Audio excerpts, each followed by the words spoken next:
My brother would sleep in my room often. He's 5 years younger than me, so I didn't mind. He seemed scared to sleep alone for some reason. My parents chalked it up to nightmares and too many scary movies. Well, one night, he wanted to sleep in my room again. My parents saw this and told him he couldn't, and that if I let him, I would be in trouble too. Not wanting to catch hell from them, I told him I couldn't, and that I was sorry. He begged and pleaded with me, but I firmly declined. Eventually he sighed and gave up, going back to his room. I had shut and locked the door that night to ensure that he didn't try to get in again. Sometime in the night, I had heard the doorknob rattling. I didn't say anything, but then listened as I heard the lock click, signaling the door had been unlocked. Now mind you, my brother and I aren't that bad at picking basic room locks. We have done it before in the past, and so I wasn't surprised when this happened. The door opened, and I turned to look, and I saw someone in a crawling position, looking into my room. I sighed, thinking it was my brother, of course, and said, "Fine, get in here, but don't blame me when Mom kills us both." What I thought was my brother crawled into the room, and I expected to feel his weight as he climbed onto the bed, but it never came. A minute passed, and I looked over. The door was still wide open, and all I could see was the darkness in the hallway. I called out my brother's name and heard nothing. So I went down the hall into his room, and lo and behold, there he was, fast asleep in his bed. Needless to say, I slept in his room that night.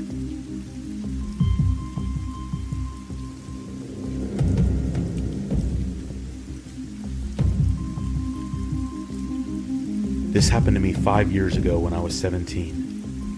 I have told this story many times because of how insanely scary it was, and I honestly still cannot believe that it happened. I worked at the local Walmart. It was only about a mile from my house. I always walked to work because I didn't have a car, and my parents didn't have a problem with it. On top of that, I never complained and assured them that I was fine with walking. My shifts would vary, but the one I got stuck with most often was a 4 p.m. to 10 p.m. shift. So when I walked to work, it was still daytime, and when I got off work, the walk home was very dark. On the day this happened, nothing out of the ordinary happened at work, and when my shift ended, I started walking. As I walked across the parking lot to the street, I noticed a man sitting at the bus stop. He didn't look suspicious or anything. I just noticed him sitting there. I crossed the street in front of Walmart and was walking down a long street that would eventually lead to my house. The street lights were very dim, almost not working at all. A few minutes passed, and I turned and glanced behind me. The man from the bus stop was now walking behind me. He was about 100 yards away, and he appeared to be on his cell phone. I didn't panic or anything, but I did think it was pretty weird that this guy was sitting at a bus stop and was now walking down the same street that I was. I quickened my pace slightly and brushed it off. Only about a half a mile to go. A few minutes later, I was thinking about something else and then remembered the guy, so I turned around again. To my absolute horror, the guy was right behind me, about 2 or 3 yards away. What's worse, the guy was walking backwards. He was moving silently, and I was so taken back that I stopped. And as soon as I did, he stopped too. I couldn't see his face, as he was facing the opposite direction. I almost started laughing, thinking it was some kind of joke or something, but something inside me quickly told me that it wasn't. I suddenly became very aware that there was nobody else around. I almost spoke, but the words didn't come out. So instead, I turned and started booking it down the street. Again, to my horror, I heard footsteps smacking the concrete sidewalk behind me. I turned to look, and sure enough, the guy was keeping pace, running at full speed behind me, about 20 yards away now, no longer facing the other way. I didn't look long enough to see his face. Within only a couple of minutes, I reached my house and ran through the front door, which, holy hell, thank God, was unlocked. I locked the door and then looked through the peephole. The man wasn't there. My parents were still awake, so I explained what happened, almost hyperventilating and fighting tears. My dad went outside to have a look around the front of our house, but he said that he didn't see anyone. We looked out every window in the house and didn't see the guy. It took me a long time to fall asleep that night.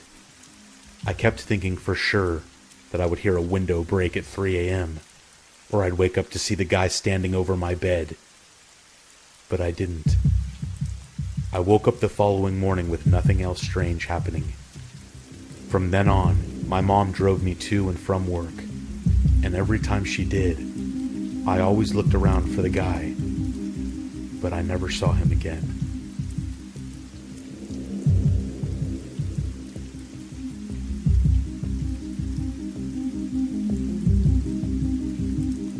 I was about 13 years old when this incident occurred, so it was about 8 years ago. My family and I were on a vacation in Orlando, and were staying at the Nickelodeon Hotel. Very cool place, nice water parks and nice rooms. I was with my family, my mom, my dad, my brother, and my 2 sisters. I'm the oldest of the kids. We were at Universal Studios for the day and got back rather late. On the way to our room, my parents were carrying all the merchandise we bought, which was a lot because they had 4 kids, so they kind of fell behind walking. Me and my 2 sisters, around ages 8 and 6 at the time, all got ahead of them together. My parents and my brother, about age 10, were behind us. The elevator was just around the corner. My sisters and I got to it first. The elevator opened just as we were walking around the corner. As we were walking around the corner, a man stepped off the elevator. I barely got a look at him because as soon as he saw me and my sisters, he immediately got back on the elevator without missing a beat. I should have known that that was not a good sign, but unfortunately, I was a little slow back then, so it never occurred to me that this guy was trouble. Plus, my parents were not there to see the man, so they never stopped us from getting onto the elevator. My sisters were rushing to get on the elevator because they were at the "I want to press that button" age. We all get on to see that man standing with his head facing the ground, both hands behind his back, and standing in the back of the elevator. He was very creepy looking. He had brown hair that reached the middle of his neck and looked like he hadn't showered in weeks. He looked like he was in his late 40s or early 50s because he had many wrinkles on his face and a creepy grin. He was wearing black jeans, a red, black, and white flannel, and a black turtleneck underneath. Keep in mind, we are in Florida, and this was a hot night, so it was weird that he was wearing all these layers. My youngest sister goes to press the 4th floor button, but all of the buttons were lit up already. I wish I could say that that was what made me realize we were in trouble, but it didn't click just yet that this guy pressed all of the buttons. I held the door open for my parents and brother, and then my mom looked at the guy. I will never forget the face she made. She had a huge smile on her face looking at my brother, but when she saw the man, that smile instantly dropped. I saw the look of terror in my mom's face. My dad even gave a strange look at the guy, like he knew to watch out for him. That was the moment when I realized that this man was up to no good. Once the elevator doors closed, my parents stood on each side of the man, staring at him, just waiting to jump into action in case he made a move. My brother asked my sisters out loud, "Why did you guys press all the buttons?" And the older one of my 2 sisters, still completely oblivious to what was happening, blurted out, "That guy did it. and pointed right at the man. My mom let out a nervous giggle. The elevator was slow, but finally got to the second floor. The man quickly got out of the elevator and went down the hallway. As soon as he left, my mom quickly closed the doors, and we continued up. We stopped at the third floor, closed the doors, then got to our floor, the fourth floor. My parents made sure we stayed with them this time. We got to our room, and that is when my parents started to freak out. My dad called the front desk to warn them about what happened so they could check it out. That was the last we ever saw of the man. We don't even know if the people at the hotel found him. All I can say now is I'm glad my family and I are still alive. God only knows what he would have done to one or all of us if my parents weren't there.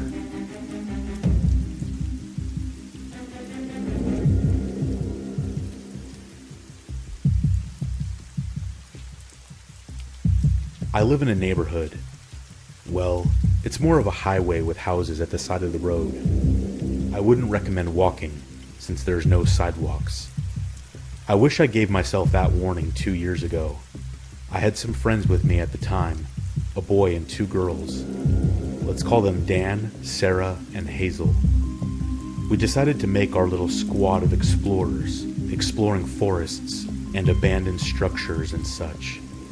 Today is our first exploration, an abandoned house just at the very end of my neighborhood. So we start walking. We avoid the road by walking on the tall grass, which was very unpleasant, on the side of the road. We reached the house.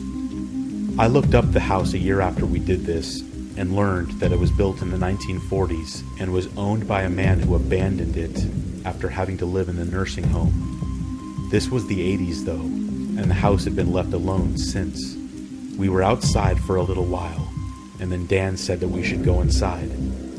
I was excited, but Sarah was not very happy.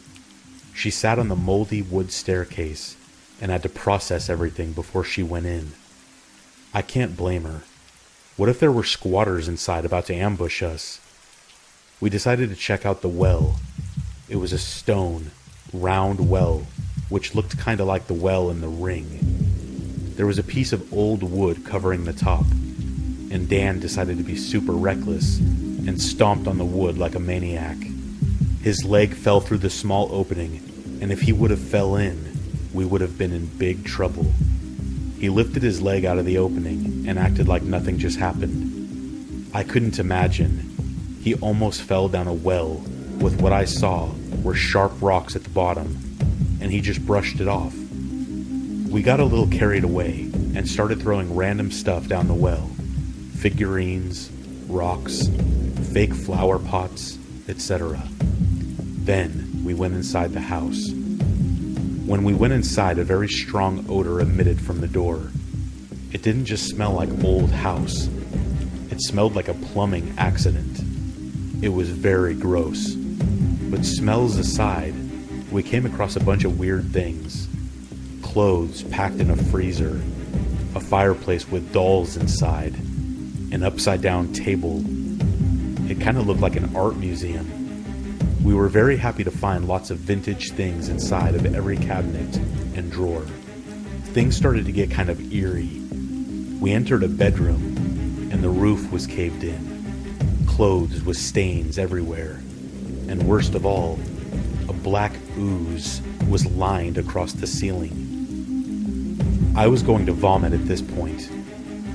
We also heard some distinct chewing sound. We left the room and then froze when we saw a shadow at the corner of the door. But it moved fast and then bolted into the room that it was standing next to.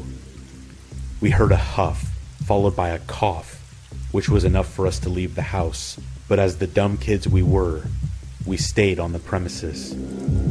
A man who wore a scruffy-looking shirt with torn gym shorts eventually opened the front door. We froze. How was he there and we didn't notice him? The mood turned from scary to horrific as he lifted his arm to reveal a chunk of raw meat of where his skin used to be, with the blood still dripping from it. And then we heard from somewhere else in the house, "Get the hell out of here." And we disappeared back down the road. I haven't told my parents this story, but probably will sometime in the future. I don't want to be lectured again for doing things that could have killed me and harmed the people around me. I haven't heard anything about that house ever since. I can't imagine what the people inside that house would have done to us if they had caught us.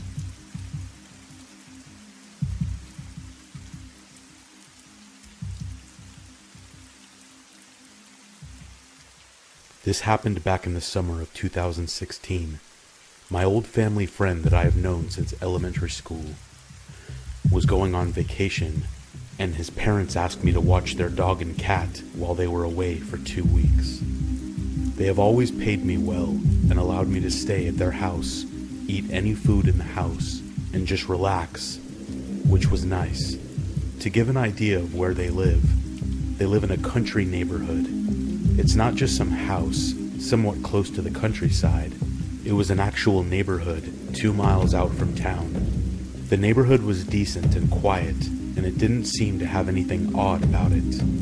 I was working at a factory during that summer, second shift, from 3 p.m. to 12 p.m. Weekends aside, I was only able to go out to the house to take care of the animals in the morning and the early afternoon.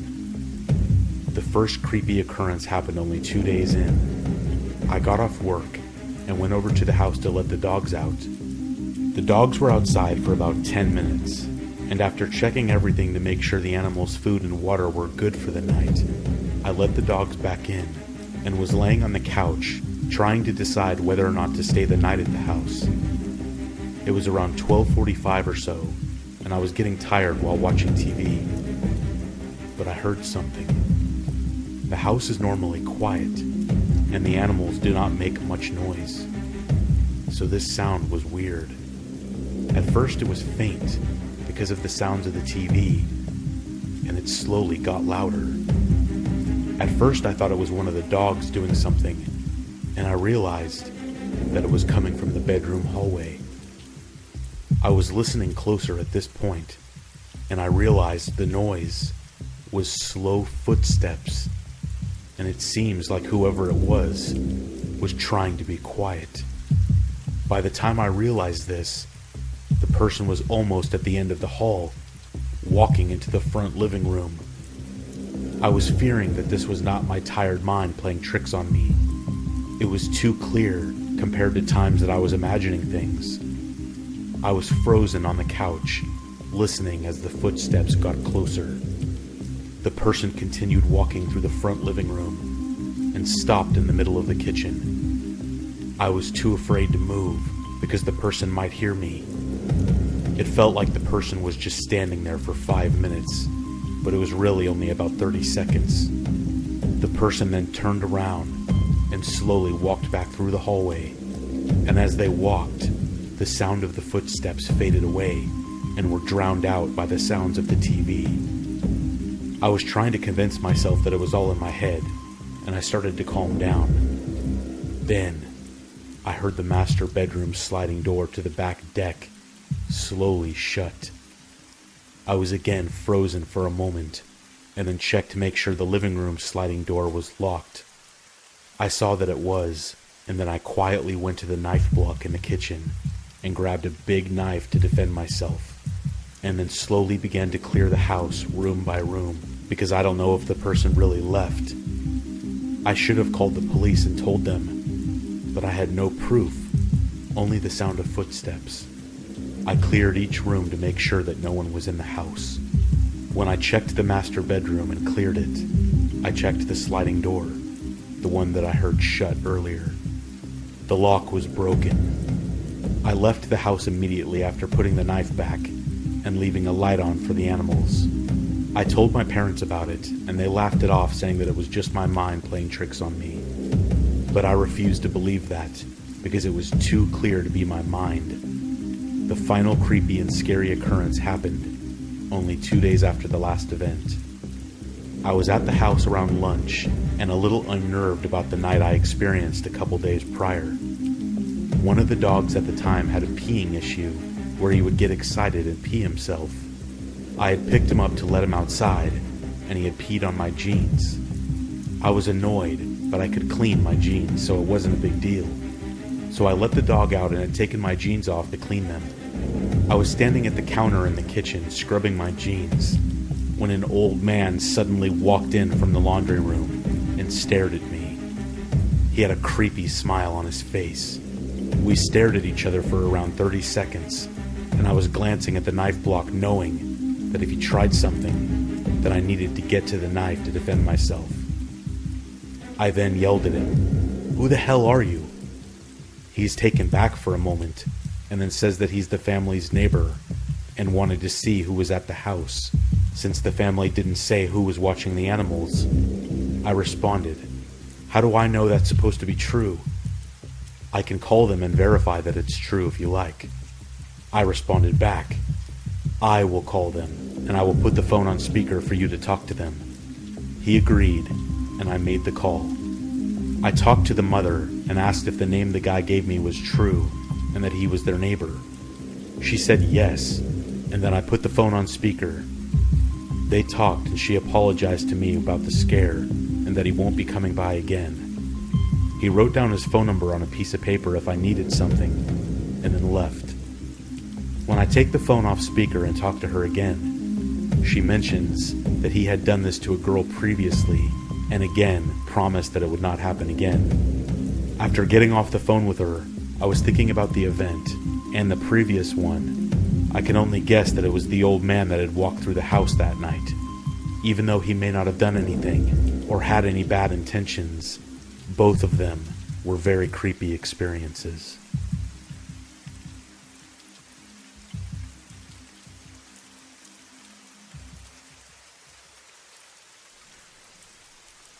At the time of this event, I was 18, living in a large house in a wealthy area of England. It was the Easter holidays, and my parents were away in France, leaving me at home to study for my upcoming exams. I had always enjoyed having the house to myself, and was looking forward to being able to cook whatever I wanted, watch whatever movies I wanted, and study in peace. I had little reason to be fearful, as our house was big, modern, and separated from the local village by a very long driveway. I really enjoyed the week. I would eat instant noodles and revise during the day, going out with my friends, and then watch Netflix till late into the night. We had had a lot of thunderstorms around this time, and the heavy rain and wind would set off the burglary alarms, much to my annoyance. I never thought anything of it, and would dismiss any alarm going off as wind, so I would sleepily turn it off. On Saturday afternoon, a sound startled me from my revision. It sounded like something had hit one of the upstairs windows. I turned off my music and listened. Thinking I must have imagined it, I turned my music back on. 5 minutes later, there was another noise coming from upstairs. It sounded like something had been knocked over. This time, I jumped up, heart thumping, and racking my head for a plausible explanation. But this time, one wouldn't come. I sat frozen for a minute before remembering that I could access the home CCTV imaging from the family computer. I checked the last hour, and there was nothing. So I instantly relaxed and laughed at myself for being so scared. Little did I know, my jumpy instincts were about to save me. I started cooking dinner. The kitchen faces a set of glass doors on the far side of the room, and it was now nighttime, so the glass reflected the light of the room and the attached hallway. I'm in the middle of serving up the food when I glance up to see not only my reflection, but one of a man standing in the hallway. He was short and scruffy, and had something I could not make out in his hand. He was staring at me through the reflection, motionless. My body went into flight mode. I ran across the kitchen to the back door and flung myself through it, running terrified down the road. Fortunately, I had my phone on me and called the police. I didn't see the man emerge from the house as I hid behind a bush in the driveway. Everything felt like a blur as the cops checked the house. They found nothing, and I started wondering whether I had just imagined it. It wasn't until an hour later that I found out the information that would haunt me for the rest of my life. The police checked the CCTV and found the footage of the man entering the house. He entered on Thursday night, 2 days before this incident happened. The person was found soon after and identified as a local homeless man. The incident was expected to be a burglary gone wrong. He was sentenced and is now no longer a threat. However, I will never be comfortable being home alone again.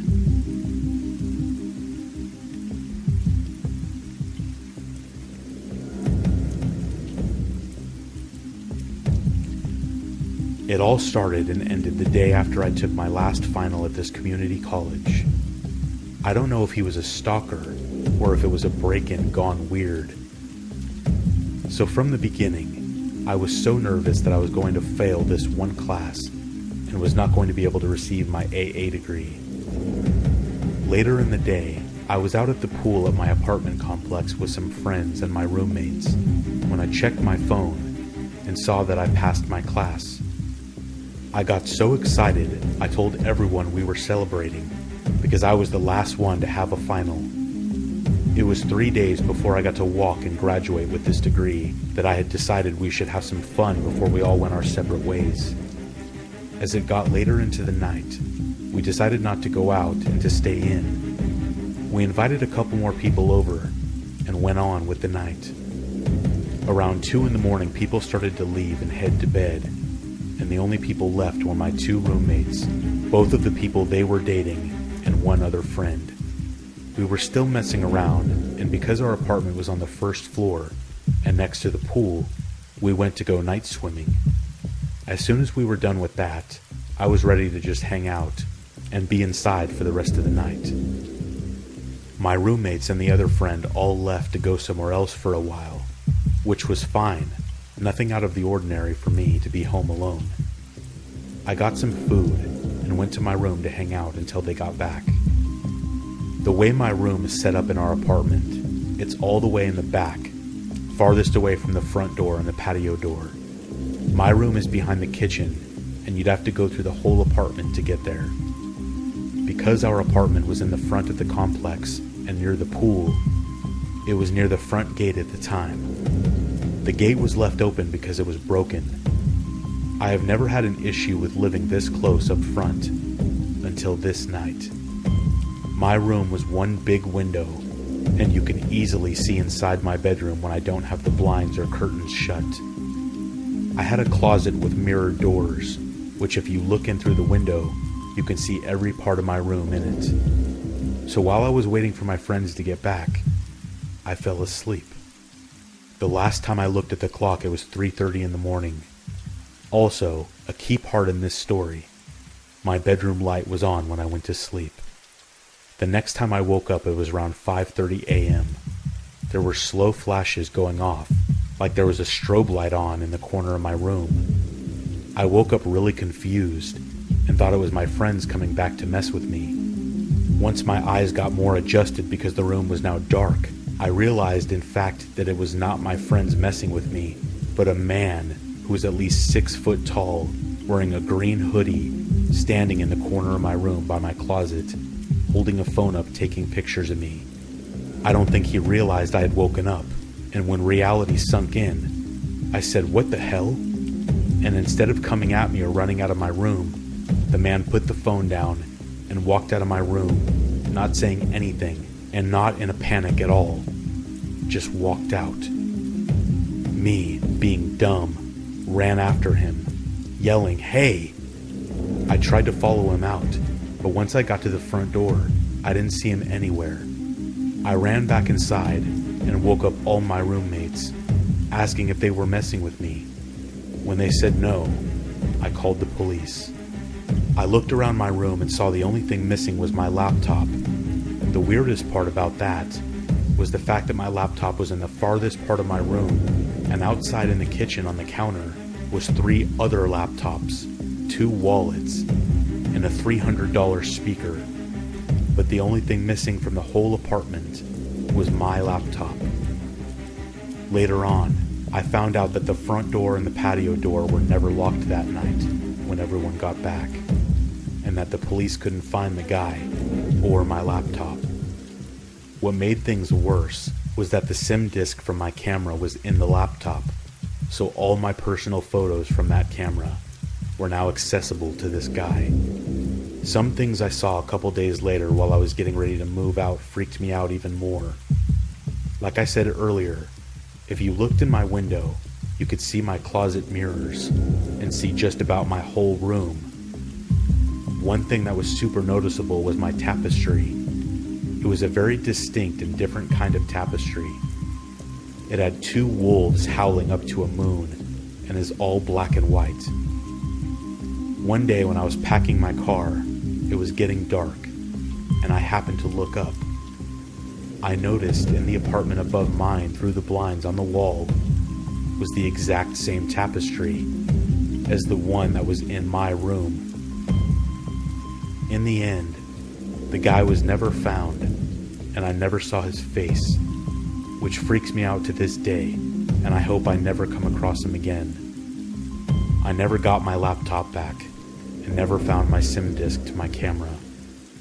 My best advice to anyone in a college town is, no matter what, always lock your doors and windows, because you never know who you could wake up to.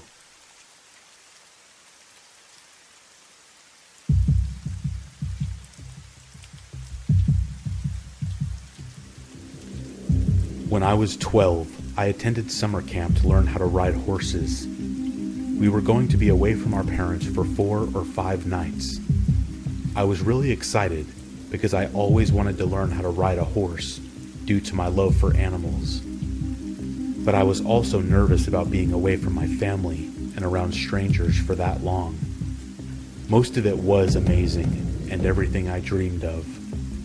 However, the one night labeled Sleep Under the Stars is an experience that I don't think I will ever forget. That night, we had to leave our bunks and go outside to sleep in tents. I hated tents, but everyone else was doing it, so I figured I would play along. There were a lot of activities that took place before bed. We are able to sit by a campfire, make s'mores, and tell stories. When it came time for bed, it was 4 of us to a tent, and I could already tell I wasn't going to get much sleep. I just couldn't get comfortable and was wishing it was morning. The other people in my tent seemed to pass out almost immediately, which left me to sit there and try to count sheep in the dark. There were a lot of tents in a small area due to the fact that everyone in the camp was sleeping outside for one night. I was starting to get a little drowsy when I hear what sounded like footsteps outside my tent.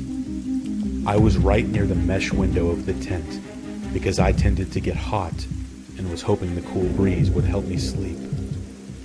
The footsteps got louder, but I tried to ignore them, presuming it was a counselor or one of the camp leaders. But then, I felt a presence right outside the tent. It was like someone was kneeling right outside the mesh window. I gathered the courage to look outside the window, and there was something outside. I didn't look long enough to see what it was, but something was there. It was silent at first, but then I heard whispering, just mumbling and whispering for minutes and minutes without a break. I couldn't really make out the words because it was so soft, but I could definitely hear something. I thought I could hear the words Savior, Sacrifice, and Wept. I felt like I heard the word wept a lot, but like I said, I couldn't really make it out. Every so often it would stop, and I would peek my head out of my sleeping bag to check and see if someone was there, and the figure was always still there, right outside the mesh window. On and off, I could hear the whispering and mumbling all night. I tried several times to wake up someone else in my tent, but it didn't work. Eventually, during one of the moments of silence, I must have dozed off. As scared as I was, I have no clue how I was able to fall asleep. even ever so briefly. I checked the window again, and nothing was there, but about 5 minutes later, I heard a loud shriek and a gust of wind. When I woke up the next morning, I asked everyone if they heard or experienced anything similar to what I did during the night. No one heard or saw anything other than me. I know I wasn't asleep, and that I absolutely saw and heard things that night. I don't want to say it wasn't human, because nothing gave me that idea. But what type of person would have knelt by our tent and mumbled under their breath the entire night? As scared as I was at that time, I'm glad I never had another experience like that again.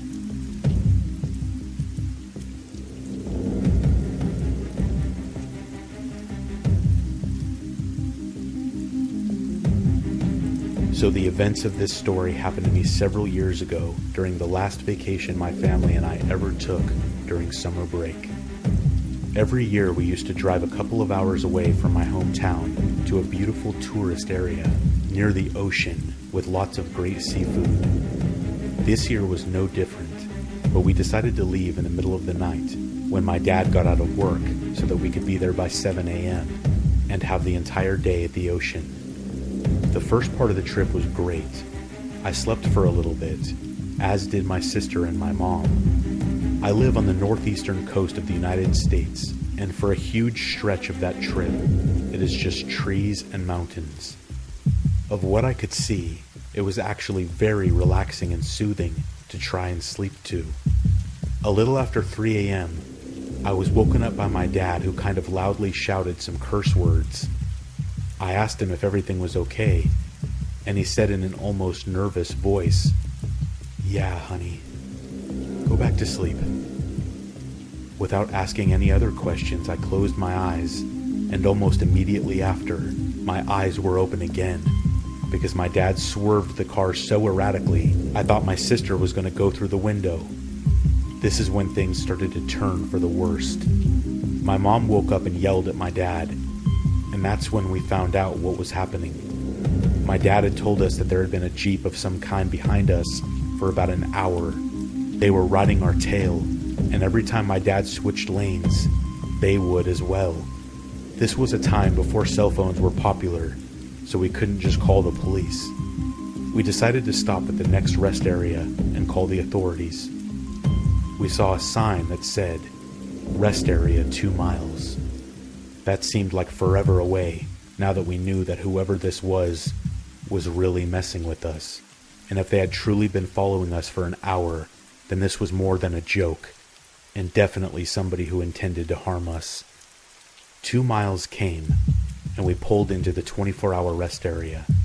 We pulled right into the front, and the Jeep followed us. I have never been so scared in my entire life. My mom, sister, and I got out of the car to go inside and call the police, while my dad tried to defend himself. I'll never forget what I saw. It was a navy blue Jeep, and had 5 people inside. They all had white masks on that had different smiling artwork all over them. All 5 of the people got out of the Jeep and just stood there waving at my dad. One of the figures looked like it was holding something, but I honestly couldn't be sure. I still can't believe the luck of what happened next. A patrol car just happened to pull in, and the masked people got back in the Jeep and drove away. We flagged down the cop and explained what had happened and gave him our statement. We ended up staying at the rest stop until dawn and continued with the rest of our trip. I wish I could explain the horror to you of seeing a car full of people with those masks on. Why the hell would they follow us for an entire hour just to scare the hell out of us? And what would have happened if that patrol car hadn't shown up when it did?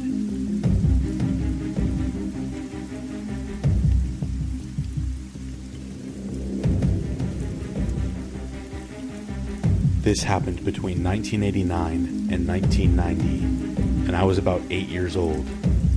To this day, I still get chills thinking about it, and I wonder if in some way unknown, it changed me. My parents had a house in the Inland Empire of Southern California, and at the time, my brother hadn't been born yet, so I was still an only child. To give you a layout, my parents' house was a 2-story, located in a cul-de-sac.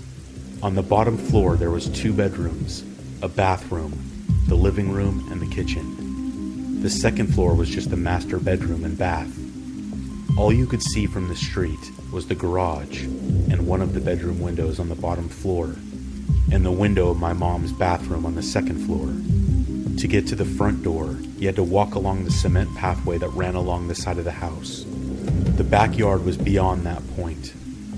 My bedroom at the time was the bedroom next to the front door. My blinds weren't completely down to the bottom of the window. There was about a 6-inch gap with nothing covering it. I was pretty young, so I didn't really care much about it then. The bed was in the middle of the wall across from my bedroom door, and to the left was the window.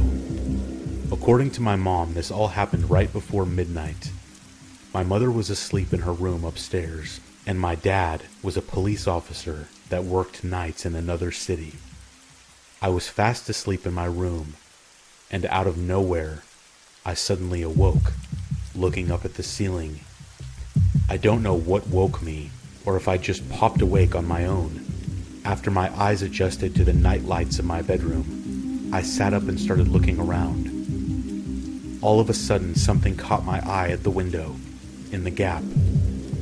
First, I thought it was the street light reflecting on the window, but I knew for a fact that there was only one street light, and what I was looking at was 2 obvious glowing spots that were spaced apart, as if on someone's face. Then I thought, is that a cat looking at me?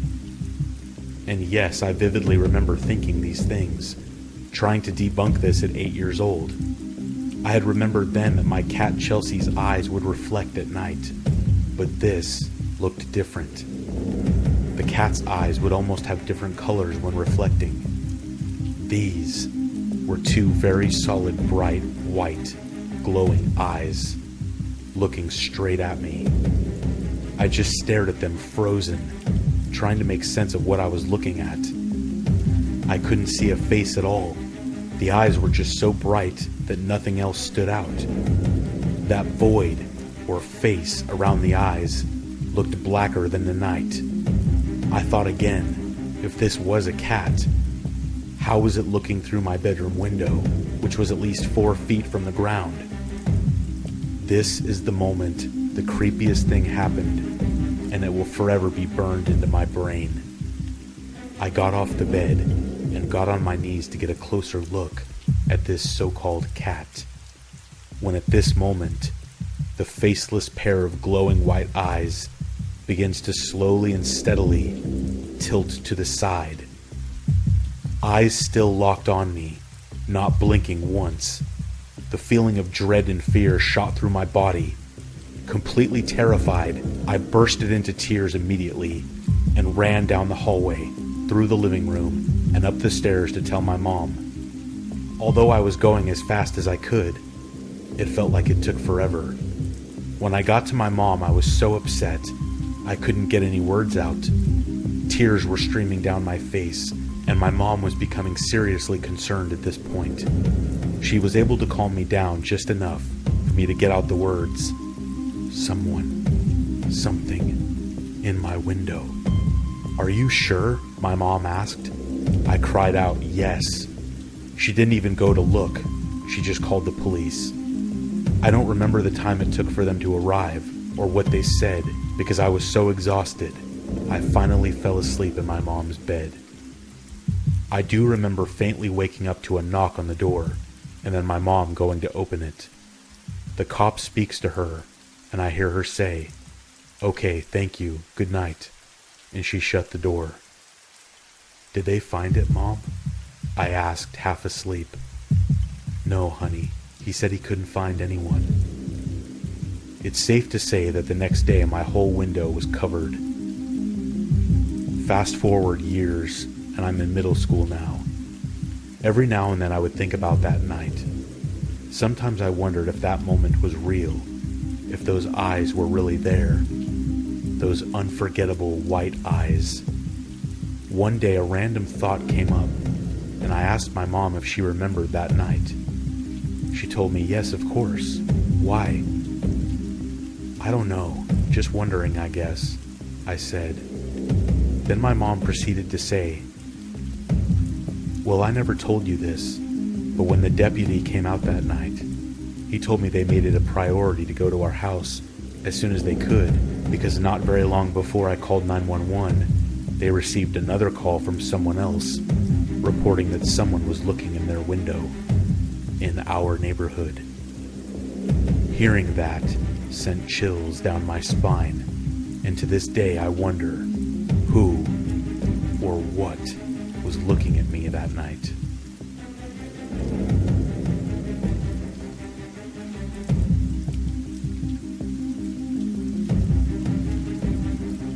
Two years ago, my wife and I purchased a small property on the lake for the family to spend the summer months away from the hustle and bustle of the city. As soon as kindergarten concluded for the year, my wife and I packed up our belongings and our 5-year-old son to set off for our new summer vacation home. My wife is a biologist, and she would be able to work from home due to our location and research she could do from our property. Our family is fortunate that she has such a successful job, which allows us the freedom to live comfortably. Unfortunately for me, we have moved a lot over the last 10 to 15 years, and I have not been able to stay with the same company for an extended period of time. This new town had one small grocery store that seemed to be the main location that everyone used for shopping. It also seemed to be a hotspot for tourists who would visit once the weather turned warm. Luckily for me, I am a trained butcher from jobs I had from my early 20s, so finding work was usually not very difficult. I applied for a job at this small store and got the job almost immediately. There would be 2 butchers on staff, myself and the guy who ran the store, Will, the same person that hired me. For the first few weeks, he seemed like a pretty quiet and laid-back guy. I would get to work every day shortly after 7 a.m.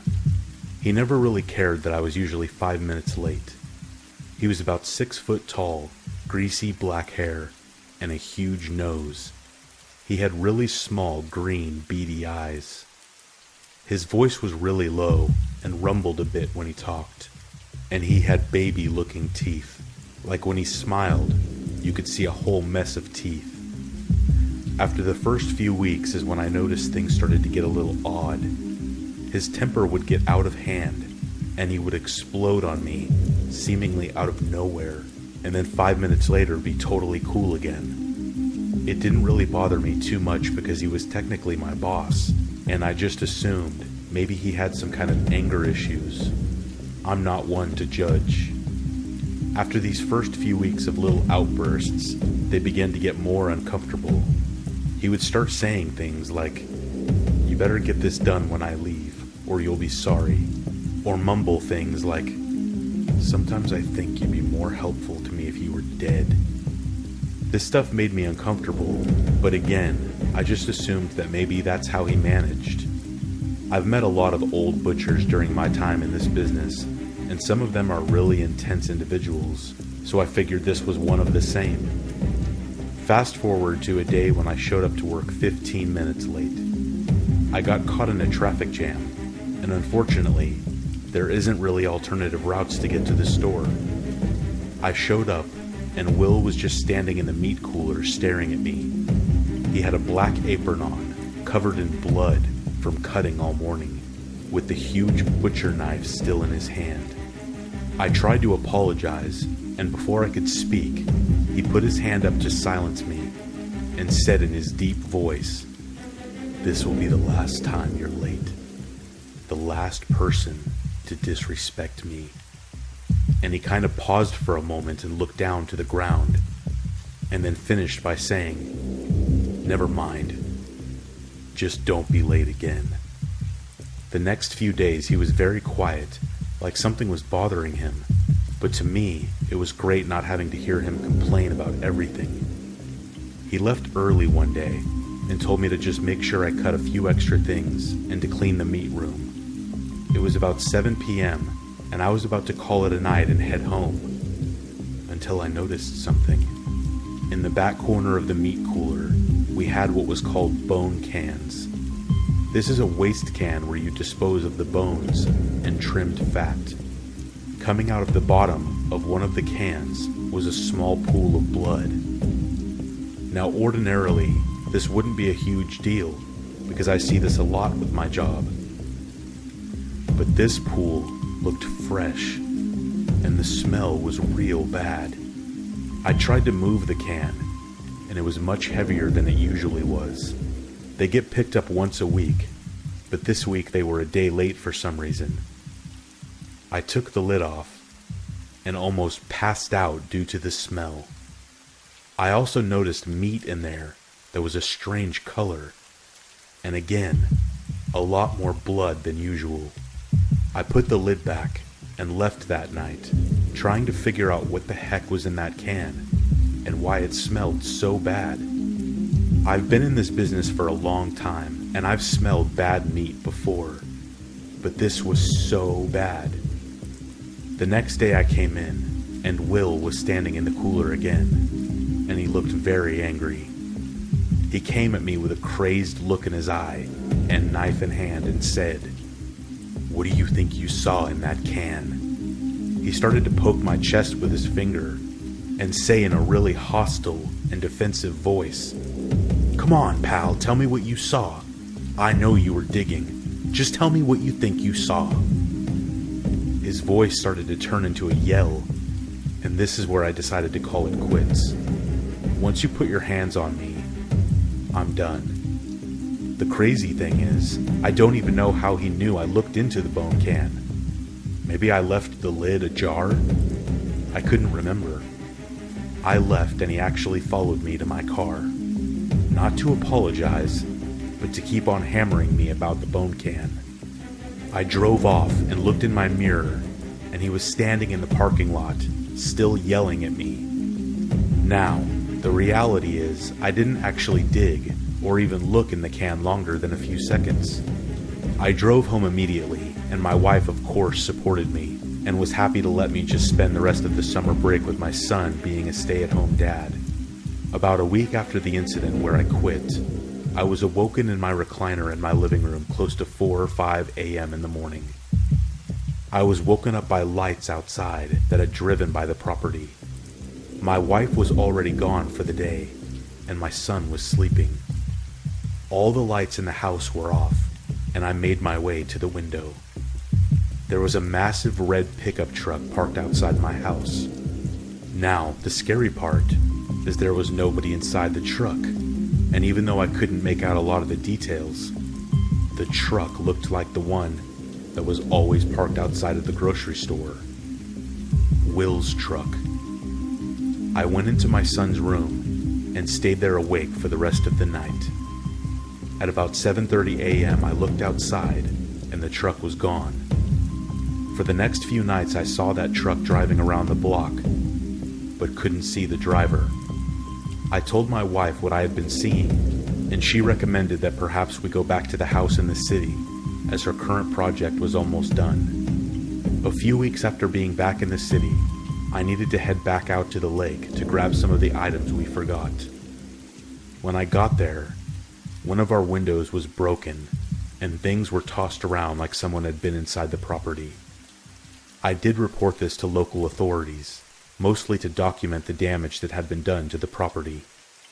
I know I don't have any proof that Will caused the damage, or that my family was actually in danger.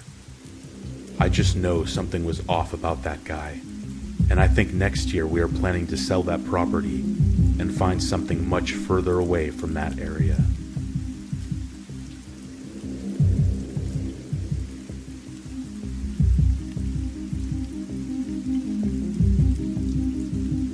This story takes place during my high school years, when a couple of friends and I were coming home late from another friend's house. At the time, I was around the age of 15. It was the weekend of a summer night, and we were having a party at our buddy's house, who we will call C. It was a small party consisting of me and my big brother, C's girlfriend, and my best friend, who we will call Jay. Most of the night was spent playing video games, card games, watching the Eric Andre show, and lots of drinking and smoking. I was the only one of my friends who didn't smoke or drink. As it approached around 2:30 a.m., Jay and I decided it was time to make the trek back home. My brother stayed at C's as he was too drunk to walk back to Jay's, and he decided to sleep the night off. C lived about a 30-minute walk from Jay's house, and while on the same road, it was quite the journey for a sleep-deprived 15-year-old whose belly was full of Arizona tea and gummy worms. For some background, we would often go to C's house on the weekends, so we were fairly adapted to the 30-minute walk home. To cut some time of the walk, we would often pass through the city park, which was also located along the same road as C's house. During the day, this park was beautiful as there were tons of shady trees, such as weeping willows, and even a river that ran through the park, and plenty of spots to rest in the grass on a hot day. At night, however, it took on a completely different persona. It was almost completely dark, except for a few dimly lit street lamps. It was dead silent during the late hours of the night, and almost no one would be in the park around this time. While I have plenty of stories of that place, this story is focused on what we encountered just after the park. As we left the park, me and Jay wanted to grab something for the walk home. We stopped at a gas station and grabbed some snacks. When we walked inside, the young lady at the counter had me leave my backpack at the door, as we probably looked a little more than sketchy, being two stoned-looking teenagers crawling into the bright lights of the gas station, eyes squinted at 3 a.m. I complied, and we quickly grabbed our things and began to pay for our items. As she thanked us, we lazily shuffled back into the night, starting to feel exhaustion from the long night. When we stepped out, we noticed that a windstorm was starting to kick up, and was blowing quite strongly against our steps down the long road home. This is about the time I first started to feel uneasy. It was a strange feeling, almost like there was a very faint feeling of, you need to get home. Jay, who was slurping down his drink, hadn't initially noticed any weird feeling, and he was still slightly stoned and had barely noticed the strong windstorm whirling around us. We walked for several minutes until we came across that house. Along the sidewalk, set far behind a massive front yard, was a run-down and completely deserted house, with all its windows smashed and a yard so unkempt that the thick grass nearly hid the front door. I glanced at the house, now starting to feel more unease settle over me. The sidewalk in front of the house was jagged, uneven, and littered with garbage and weeds. The wind was still howling, causing the wooden shutters of the house to slam against the windowsill, causing a faint creak, followed by a loud slam. Now I know what you're thinking. This sounds like a cliché haunted house with Hollywood broken shutters and all. But the thing about this house was just how out of place it was. On both sides of the street, up and down the road, it was all well-kept suburban homes and townhouses. All the houses were pretty close to each other, and their driveways sat right up against the main road. But this house was very far back into the yard, looking rather small compared to the massive vacant lawn that enclosed it. While it wasn't anywhere near as scary as some of the other things I've experienced, it was just one thing that made me even more on edge for what we were about to witness just a few short blocks ahead. We passed the house, Jay now starting to sober up and feel discomforted by the wind, and the long last stretch that we had left. At this point, we were only about 10 minutes away from Jay's house. What we saw next was one of the most bizarre, unexplainable, and terrifying things that I've ever seen. What we saw was a very skinny man crossing the road in the distance, just far enough away where you couldn't make out much detail. He looked to be wearing some sort of women's sleeveless dress or blouse that revealed only his scrawny arms and head covering his legs. He was very tall, and it appeared almost as if he was hovering across the street.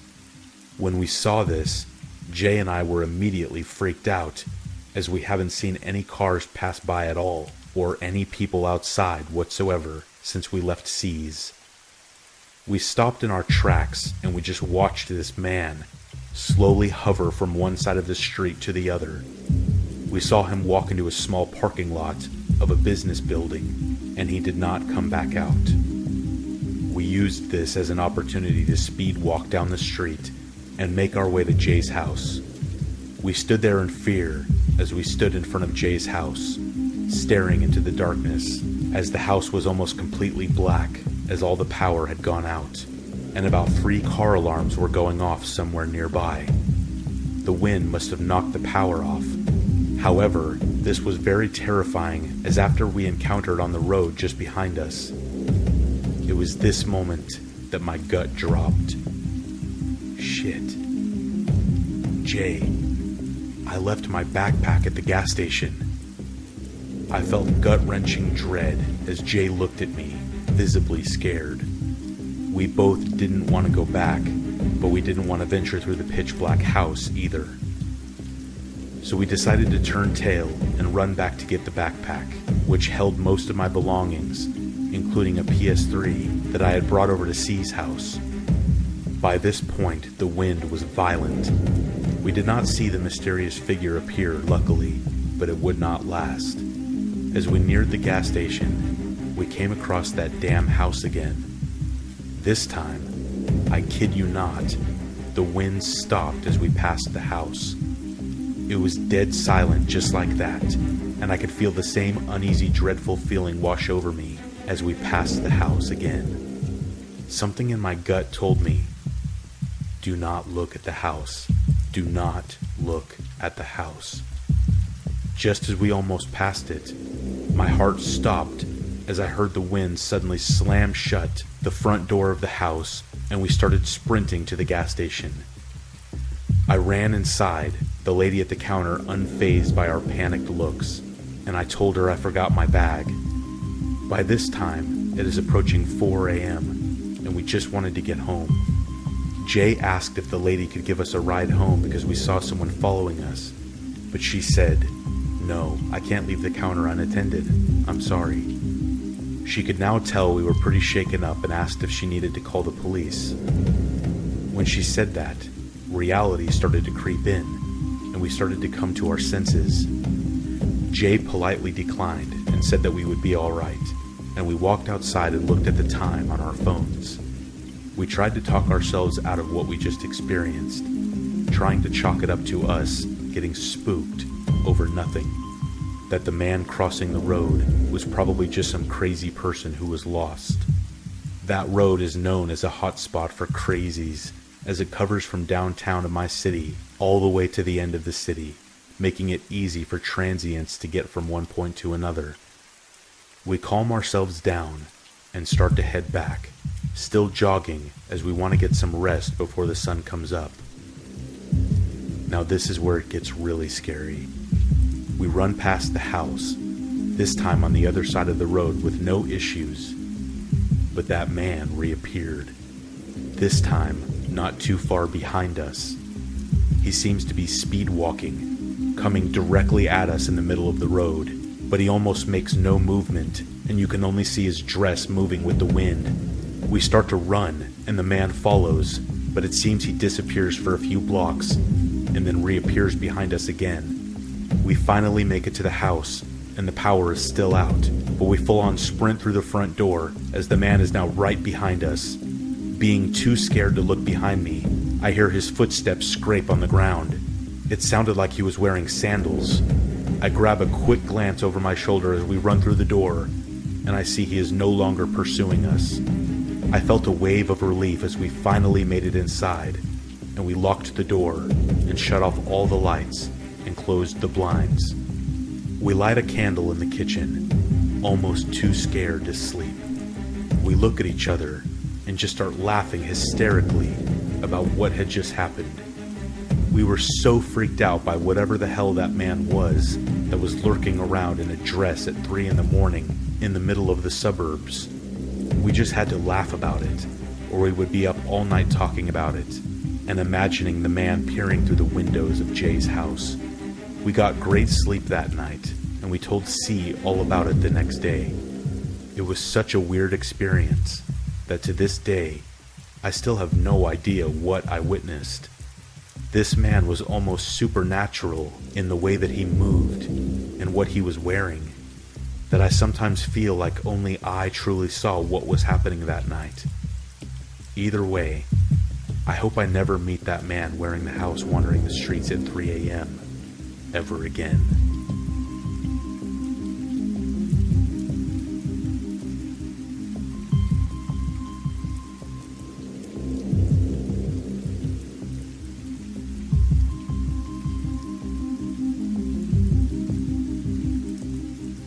I was driving on the back roads, on the edge of city limits.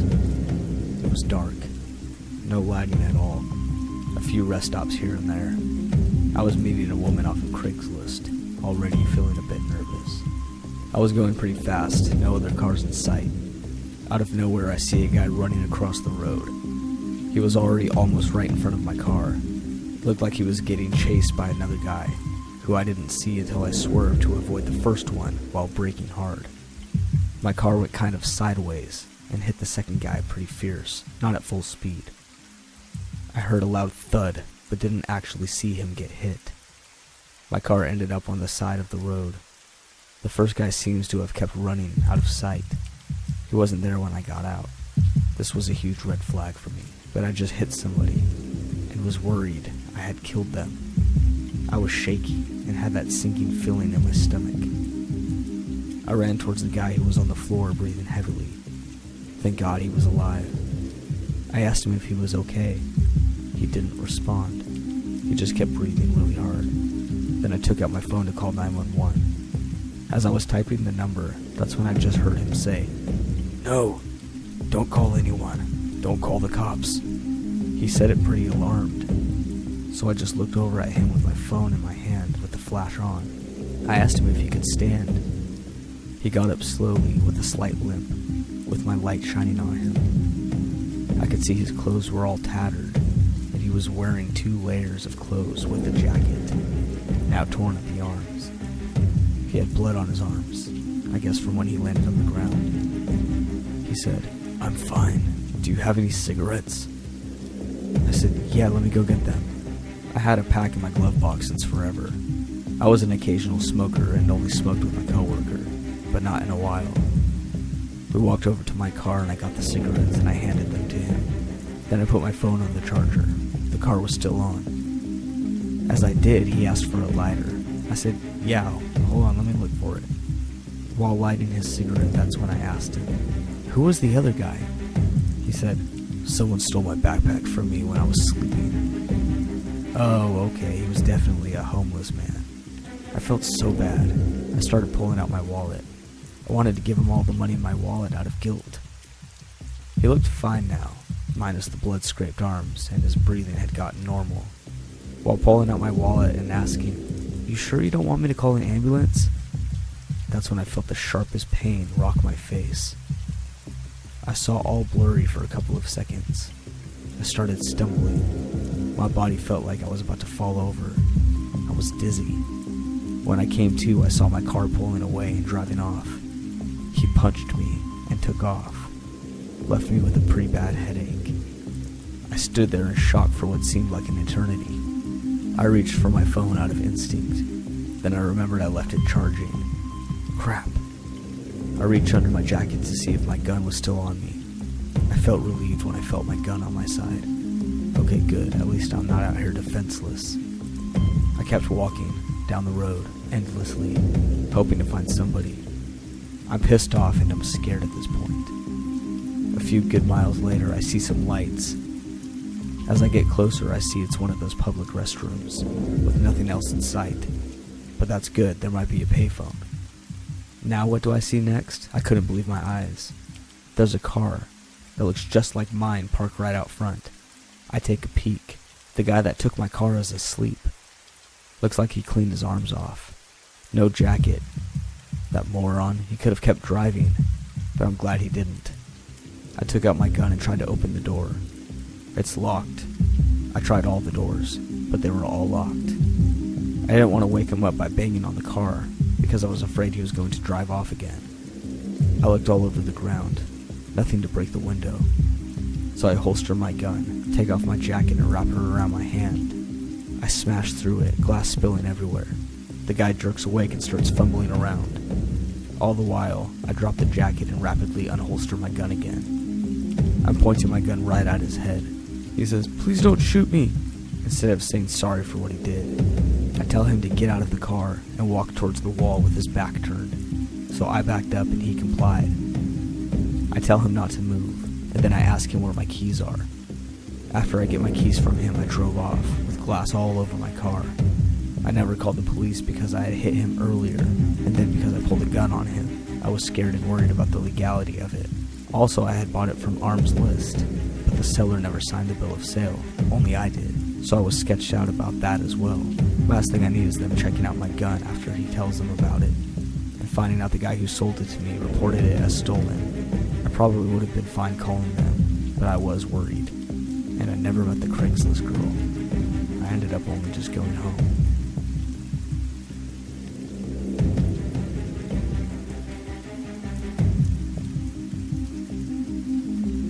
I'm a college-aged female and used to work at a unique Irish pub. Despite me living in a college townish area, this pub's primary clientele is men and women 40 and over. Seeing another young person is rare. The pub is owned by 3 older men who only ever come in to get free drinks for them and all their old friends, while treating the staff like dogs, but expecting us to have their every order memorized to a T. This was one of those nights. I had the closing serving shift on a Friday night, which meant if my sections were clear and everything was cleaned, I would clock out at 11 p.m. It had been a painfully slow night. Hadn't had a table in over 2 hours. Finished all my cleaning, set up for tomorrow's day shift, since there was nothing else to do, and nearing clock out time around 10:55. I was tired and just wanted to go home, talk with the other bartenders as you do, when in walks one of the owners with 30 of his best friends. They came in with no warning and crowded my entire section of tables. The bartender even tried to hide behind me so the owner wouldn't ask him to stay, because he always demands a server, even if his butt never sits at the table, and 50-50 shot you're getting the 20% tip off him. Unfortunately, he did not spot me, looked me in the eye and asked, "So are there any servers still out that can help us?" I cut my losses, figuring I'd at least make a little bit of a tip off the rest of the group if I played nice. You can believe I cocktailed the heck out of that party. No one's beer was ever empty. If I saw them a little green, I would ensure they found a ride out, handing out waters when I could tell things were out of hand. Food was in and out light speed. Everyone had a great time. It turned into an okay night as the group would slip me cash here and there as a thank you. The night was finally rolling to an end, when 3 of the men called me over. I walked over with a big smile despite being utterly exhausted, sweating like a pig, around 2 a.m. I don't get too bothered by creepy old men talk, especially if I'm constantly working in a place like that and normally shrugging it off. But I do not put up with bullcrap from people, no matter who they are, and will stand up for myself if needed. This was actually a funny conversation I had that turned creepy. Old guy number 3 was a 78-year-old man who I had served a minimum of 5 beers and 2 shots to. Guy number 1 says, "So forgive us if this is a little crass of a question, but it's been a funny debate all night, and we need a final woman's opinion. Beard or no beard?" I say, "Oh, well, of course a beard. I gotta say I love my fiance's beard." Guy number 2 says, "But doesn't it feel weird when you kiss him? Tickle your lips or scratch? Leftover food?" I say, "Not as much as you think. It can be a little scratchy when it's a certain length, but you tend not to notice it after a while. But he does keep his clean. Do you want me to grab you a wipey since you seem to need the help?" We were all laughing. Guy number 2 says, "You know, I may take you up on that one. So if he cut his beard, would you be upset, or what?" I said, "Nope, that's entirely up to him. If anything, it just takes some getting used to, but every girl's different and may prefer different." Old guy number 3 says, as he starts petting my hair lightly, "So you like the beard, huh? The whiskers turn you on?" I say, "Yeah, I wouldn't go that far, but to each her own." He says, as he puts his arm around my waist and pulls me against his chest, leaning down into my ear before I could protest, "I bet those whiskers feel real good between those nice legs of yours too, huh? I bet your fiancé can't compete." And then he wiggles his eyebrows at me too. At that point I was so shocked and ripped myself out of his arms pretty forcefully. No one had ever said something like that to me before. He was surprised that I was pissed, but tried to laugh it off and tried hushing and talking over me when the other 2 men, clearly confused, asked what he said to me. I've dealt with creepy flirting and stalking, but nothing so blatant as that. Instead, I straight up told the other 2 what he said. They looked absolutely disgusted with him, then walked straight to the bartender and head chef to tell them what happened. They, of course, were super mad at this guy. Older brother types to all the waitresses and would help us out in a heartbeat. But by the time they walked out, the owner had collected the creep for a big group photo before they all left. I will say I did get revenge since I worked the next morning. A large group of elder women came in that turned out to be the wives of the men from the previous night. When they realized I was one of the servers who served their husbands, they asked for all the details. I feel horrible for the poor man's wife, but you could see the rage burning in her eyes when she heard what her husband said.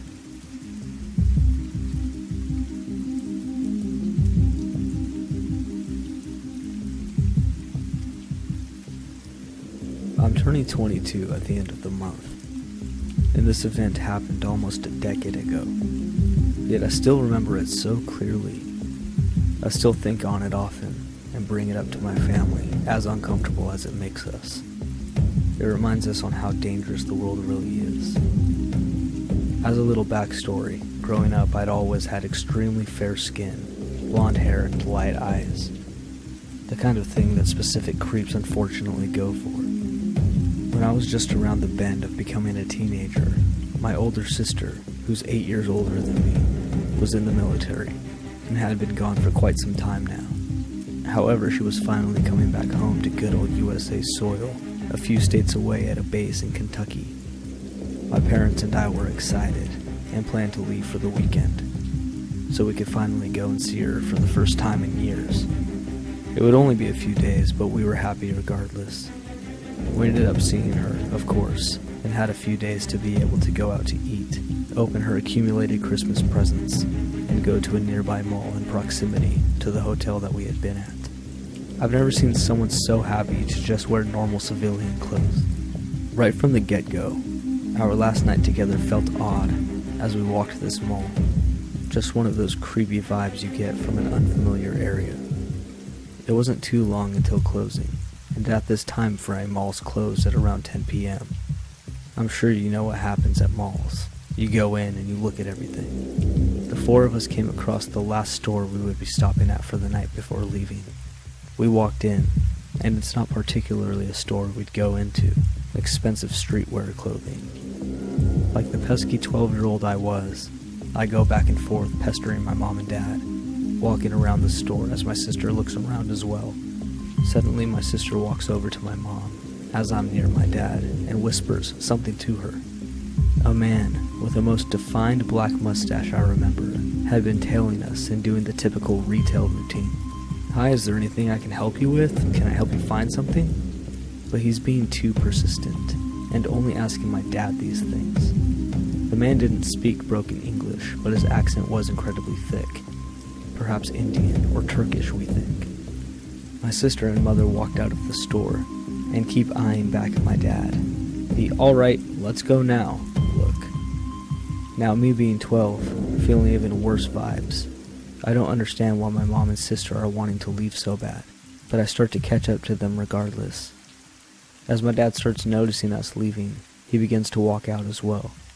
But the man stops him, as I'm still in earshot. I find out at this point that the man has been staring at me almost the whole time, with my aloofness to the situation. looks away from me and to my dad and asks, "So how much for the little one?" My dad, visibly confused, chuckles uncomfortably, thinking it's some kind of weird, tasteless, bad joke. My mother and sister don't hear this, and are still waiting for my dad and myself to catch up several feet away. "What?" my dad says, hoping for some kind of explanation. The man proceeded to say that he wanted to purchase me. Visibly protective dad mode now, and realizing the man is completely serious. "We don't do that here." His rising tone was palpable. He starts to hurry me away to my mom and my sister, and we start leaving as he tells them just what happened. The whole drive back to the hotel, my sister is just constantly getting more and more upset, saying if she had known, she would have killed him. And honestly, I'm not sure that there's really anything we could have done. But regardless, the entire situation was beyond uncomfortable, especially now that I realize the implications of what was going on. Needless to say, we never stepped foot in that store again.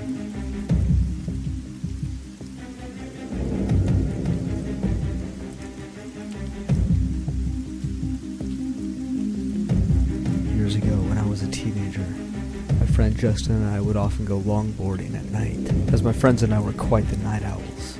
We loved the freedom of almost never seeing another soul on the road or the paths that we frequented, even when using main roads. It would be very rare to see a car out so late in such a rural area. You could see and hear them coming from very far away due to their headlights and the noise of the vehicle, disrupting the peaceful silence of the night. We were really into it at the time, and would often ride our boards for miles and miles, sometimes not arriving home until the sun was up. One particular night, we decided to ride a few miles from our usual back roads to take one of our favorite hidden routes. It began with a narrow, paved path that was the only piece of land separating two sides of a long lake. It would often sink under due to rain, and we wanted to seize the opportunity to use it before it rained again and went underwater once more. It was roughly 2 miles long and was extremely relaxing to ride through due to the scenery. After making it to the end of the lake, we decided to continue moving and turn into a very close path that leads directly into a densely wooded wilderness preservation. As we came up to the first hill, we looked down at the bottom into the blackness. We both noticed what appeared to be a tiny, moving ball of dim light down there. It moved so strangely, and it was extremely difficult to make out what it was. Rather than shine our flashlights down, we curiously watched it for a few minutes, whispering to each other about what it could possibly be. All at once, the small light turned into multiple blinding lights, and extremely loud revving sounds, overwhelming our senses that had become accustomed to the dark and silence. Acting purely on fear, we instantly turned around and ran as fast as we could, hearing yelling and revving gaining behind us. By sheer luck, we managed to run off the path into a very dark, very overgrown hole in the side of a hill, overlooking where we had just come from. We decided to hide in the natural dugout of this hill, hoping the plants and darkness would be enough to protect us from whatever was happening out there. We watched our pursuers ride up to where we had originally been standing. There were 4 men, 2 on 4-wheelers and 2 on full-size motorcycles. They were yelling at each other about something, but we could not make out what they were saying due to the distance we had covered. We felt safe enough to whisper very softly to each other, and speculated who these people could be. Our first thought was they might be park rangers of some kind, although we had never seen one here in the many times that we had been through. And honestly, we doubted that this country had the budget, or even the desire to have anyone patrol the deep woods at night. Besides that, these men were on vehicles entirely inappropriate for the paved bike trails, and they were very, very angry about something. They called out to us for a while, yelling things like, "We know you're out there, and we can see you. Come on out." We stayed silent and decided to call their bluff instead of running.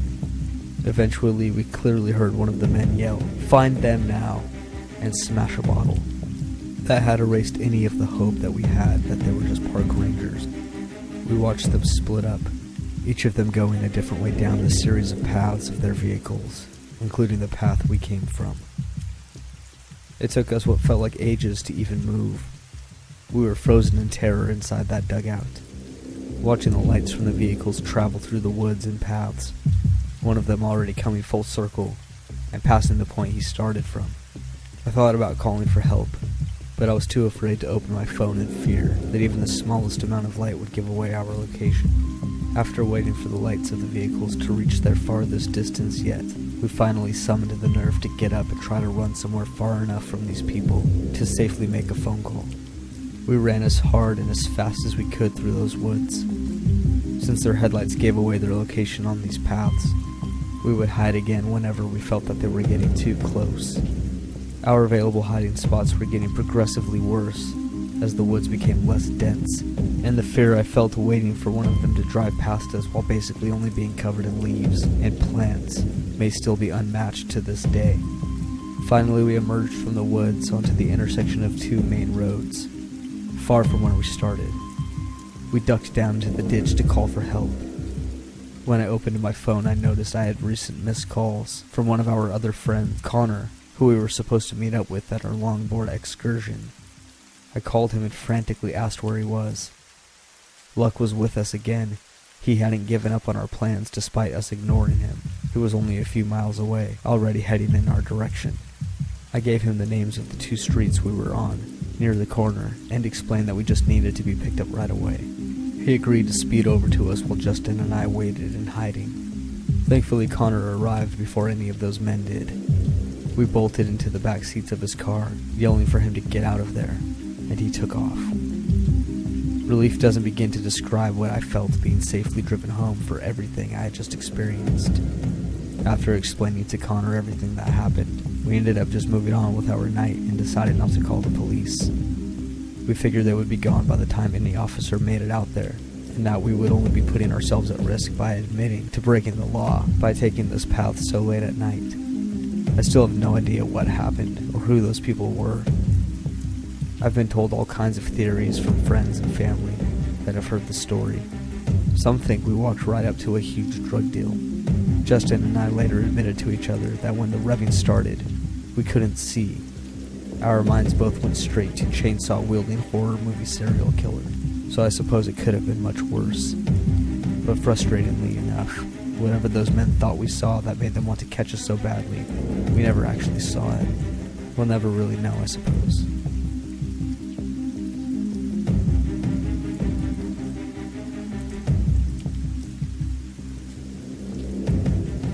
Years ago when I was in college, I was having lunch with some friends in this beautiful outdoor plaza, and I saw a guy that I slightly knew from class eating all alone at another table.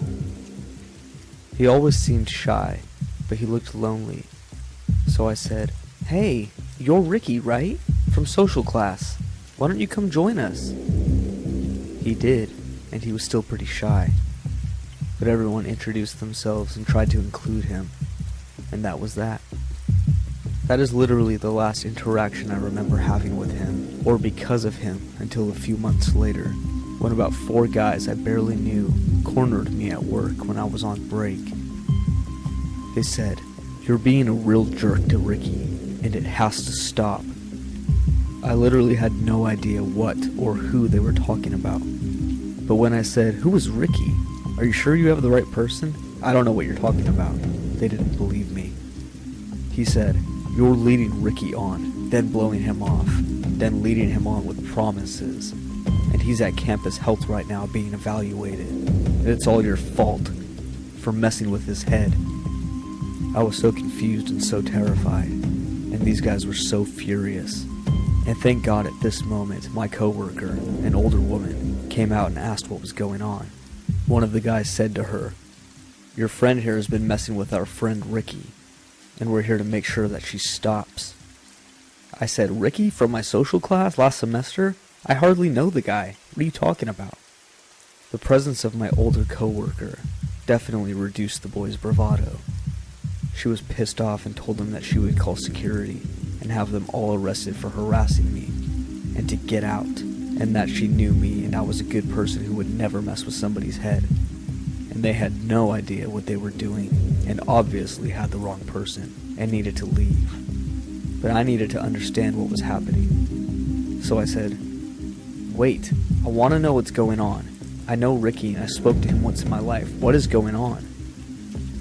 Long story short, the day I thought I was doing a good deed by inviting a lonely schoolmate to sit with me and my friends somehow made Ricky think that I was in love with him. He believed it, and since then had been having a delusional relationship with me. He believed it so sincerely that his friends never questioned it and believed it too. They believed his stories and never ever stopped to ask why he and I were never together or anything like that. I wondered at the same time if he was intentionally lying to look like he had a girlfriend, and when I didn't show up he just covered by saying I dumped him. But as I've learned more about certain psychological disorders, well, I think he actually believes his fantasies. And when Ricky had a breakdown, apparently because of my cruelty, his friends brought him to Campus Health and then went after me. He and they knew where I worked. That is how far this went. They knew where I was, and I had no idea any of this was even going on. That really terrifies me, that I had no idea. Do you think any of these boys ever apologized to me? No. In fact, at least one was still convinced I was lying, even though it became clear that Ricky was sick, and there was something really wrong with him. At the time it was bad enough, but years later it's even more terrifying that all this could go on and I had no idea. And it terrifies me how easily people believe total lies, and how they won't admit it when they are wrong. Thank God for my coworker and for how she stood up for me. It's so scary when people who are furious with you attack you, and you have absolutely no idea what they're talking about.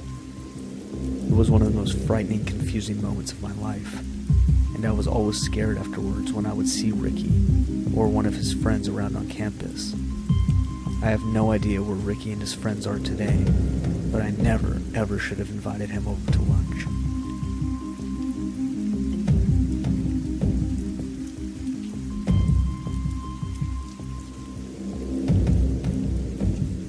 This happened about a year ago.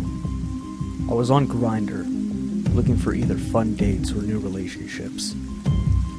For those of you who are unfamiliar with Grindr, it's a social media app that is designed primarily for gay men, and many people use it to hook up with other men. One day I was scrolling, and I received a new message from a guy who we'll call Brian. I took a look at some of his profile pictures, read his bio, and decided that I was interested in him. We started messaging back and forth, and he seemed to be a really kind, charismatic guy who really knew how to hold up a conversation, something that is very hard to come by on the app. A few days went by and we eventually exchanged numbers.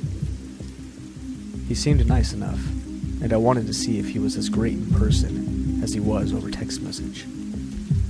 So I asked him if he wanted to go on a date with me. He very happily agreed. So I scheduled a date with him. The plan was that I was going to drive to his place, pick him up, and we would grab some lattes at my favorite local coffee shop. It was around 6 p.m., and I sent him a text message to tell him that I was leaving my house. To which he responded with a quaint, "I can't wait to meet you." I smiled at his supposed kindness. Then, in the middle of driving to his house, I received a phone call from him, so I picked up, and the conversation went mostly as follows. I said, "Hey Brian, what's up?" Brian said, "Hey, quick change of plans. I'm feeling tired and I would rather not go out. Would you be okay with staying at my place? We can watch some shows and order some takeout." I said, that's not really what I had in mind. I'd like to go out and do things on the first date." Brian said, "Oh, don't be such a buzzkill. Just come over. I won't show you a bad time." As he spoke on the phone, I got a really strange feeling in my gut, like something was wrong about how he talked to me. Before I met him, I imagined his voice and inflections to sound a lot more lighthearted, because the way we texted was very whimsical and fun. But over the phone, he talked as if he was in a hurry, perhaps slightly frantic. However, despite my gut feeling, I decided that I would accept his offer. Maybe he was just tired or stressed from the workday. I pulled into his driveway, and he greeted me at the door. He looked like his picture, and he was very handsome. He was wearing fashionable glasses, and his dark hair, straight hair, contrasted with his light skin. When we go inside, I was greeted by one of his roommates, who was playing Dark Souls in the living room. I wanted to be polite, so I approached the roommate and introduced myself. I didn't want to come off as rude to Brian, in case this date ended up going really well. While I'm talking with his roommate, Brian calls my name and beckons me to walk inside his bedroom. I politely excused myself and followed Brian into his room. When I walk inside, I saw something straight out of a horror movie. Only this was real and right in front of me. There were candles lit all around. And when I got a closer look, I noticed that there were several altars scattered across the room. Ancient-looking figures, animal bones, jars with unidentifiable liquids inside, some sort of dagger next to a cat's skull. The whole shebang. I don't remember all the altars, but I do remember a couple. One of them was on the floor, and there was a glass container that held some kind of yellow liquid, with animal skulls surrounding the container. Another altar was on a shelf next to his bed, and this one had a few candles surrounding some kind of doll with its eyes sewn shut and its hands missing. Now that one was creepy and bizarre. A part of me was telling me to nope the F out of there immediately, but I thought that maybe I was overreacting to someone's religious choices. I didn't know much about cult religions, so I didn't want to assume that this guy had any kind of male intent. Plus, I can be a little reactive at times, so I decided to stay and go along with the ride. When we walked into his room, I wanted to calm my nerves, and because I have a really curious mind, I decided to ask about what these altars were for. He told me that he would tell me about them later. A weird response, but again, I brushed it off my shoulders, thinking that he might just be a bit eccentric. I can be a little weird too, so I try to be empathetic and understanding. Then I point to one of the altars and ask about it. He frowns at me and scowls. "Don't touch that." His voice startled me. His intense inflections paired with his angry expression sent a lump straight to my throat, and I felt threatened.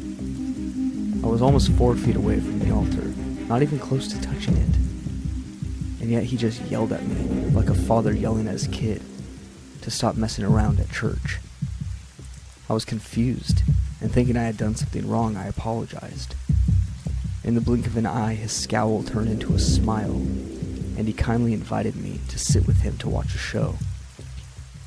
What really weirded me out was the fact that his smile looked and felt genuine. He had just gotten angry, but all of a sudden, he didn't care, and served me up a really kind disposition. I was unsure of how to process what had just happened, so I just decided to sit down with him. He seemed to be acting pretty normal once this ordeal had happened, and we started to talk about ourselves. After some time, he became really sweet and soft-spoken, similar to how he was over the text messages, and we were able to share some stories about our lives. It was starting to feel like an actual first date, and my nerves subsided a little bit. I was probably just overthinking everything else. He then turns on his TV. Now, mind you, I was still a little bit freaked out by his random outburst, so I was on guard. So I offered to invite his roommate to come and hang out with us. Brian's roommate seemed like an old average Joe when I met him, and I just wanted someone else to be there to act as a buffer. I wanted to see how he would act around other people, but when I gave him my idea, he immediately shut me down, and his personality switched from easygoing to stressed and angry. He started cussing out his roommate to me, making it clear that he absolutely hated him. The switch was so jarring, I started to panic again. Then he changed the subject and started to talk about me. He said that he found me really attractive, and in the process, his fingers started to graze my thighs. I needed a second to collect myself, though, so I excused myself to get some water. When I stood up, he immediately slapped my butt and told me not to take too long. I walked out and closed the door behind me and started to make my way for the kitchen. I was hoping to chat with his roommate on the way and see if I could ask him some more about Brian. But he was asleep on the living room couch, so I just made a beeline to the cabinets in search for a cup. I thought about walking out and driving home because I didn't appreciate his sudden touchiness, but I started getting paranoid. He had all of those altars, and he didn't tell me what they were for. I've seen some horror films about the occult, and I truly had no idea what this guy was capable of. Yeah, he was sweet at times, but he was showing me some really aggressive behavior. Who's to say that this guy isn't able to put some kind of voodoo curse on me? Yeah, it's dramatic, I know, but you can never be too sure. So I grabbed my water and cautiously head back to his room. When I walked back inside, I saw him sitting on the couch with his legs crisscrossed and his eyes closed. When I approached him, I saw his mouth moving, but I didn't hear anything coming from it. I got weirded out by this, so I called his name, but he didn't respond. Strange. I called his name a second time, and he opened his eyes, uncrossed his legs, and went back to watching the TV without at all addressing what he was doing. What was he doing? I was getting really worried, but I did what I could do to keep my cool. I didn't want to do anything to upset him or make him lose his cool. I sat next to him on the couch and we started talking. Once again, he was completely normal. Unnervingly normal. It's like I was in the room with a real-life Dr. Jekyll and Mr. Hyde, except Brian was able to switch between them seamlessly. I needed to do something, but what was I supposed to do?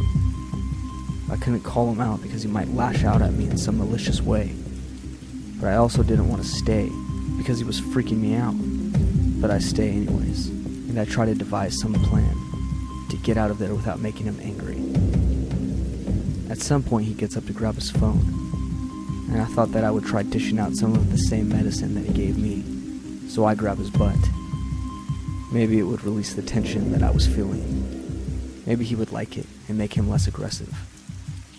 Regardless, I wanted to try something. I made my move and gave him a cheeky butt grab. Immediately he turned around and swatted my hand away and lunged at me.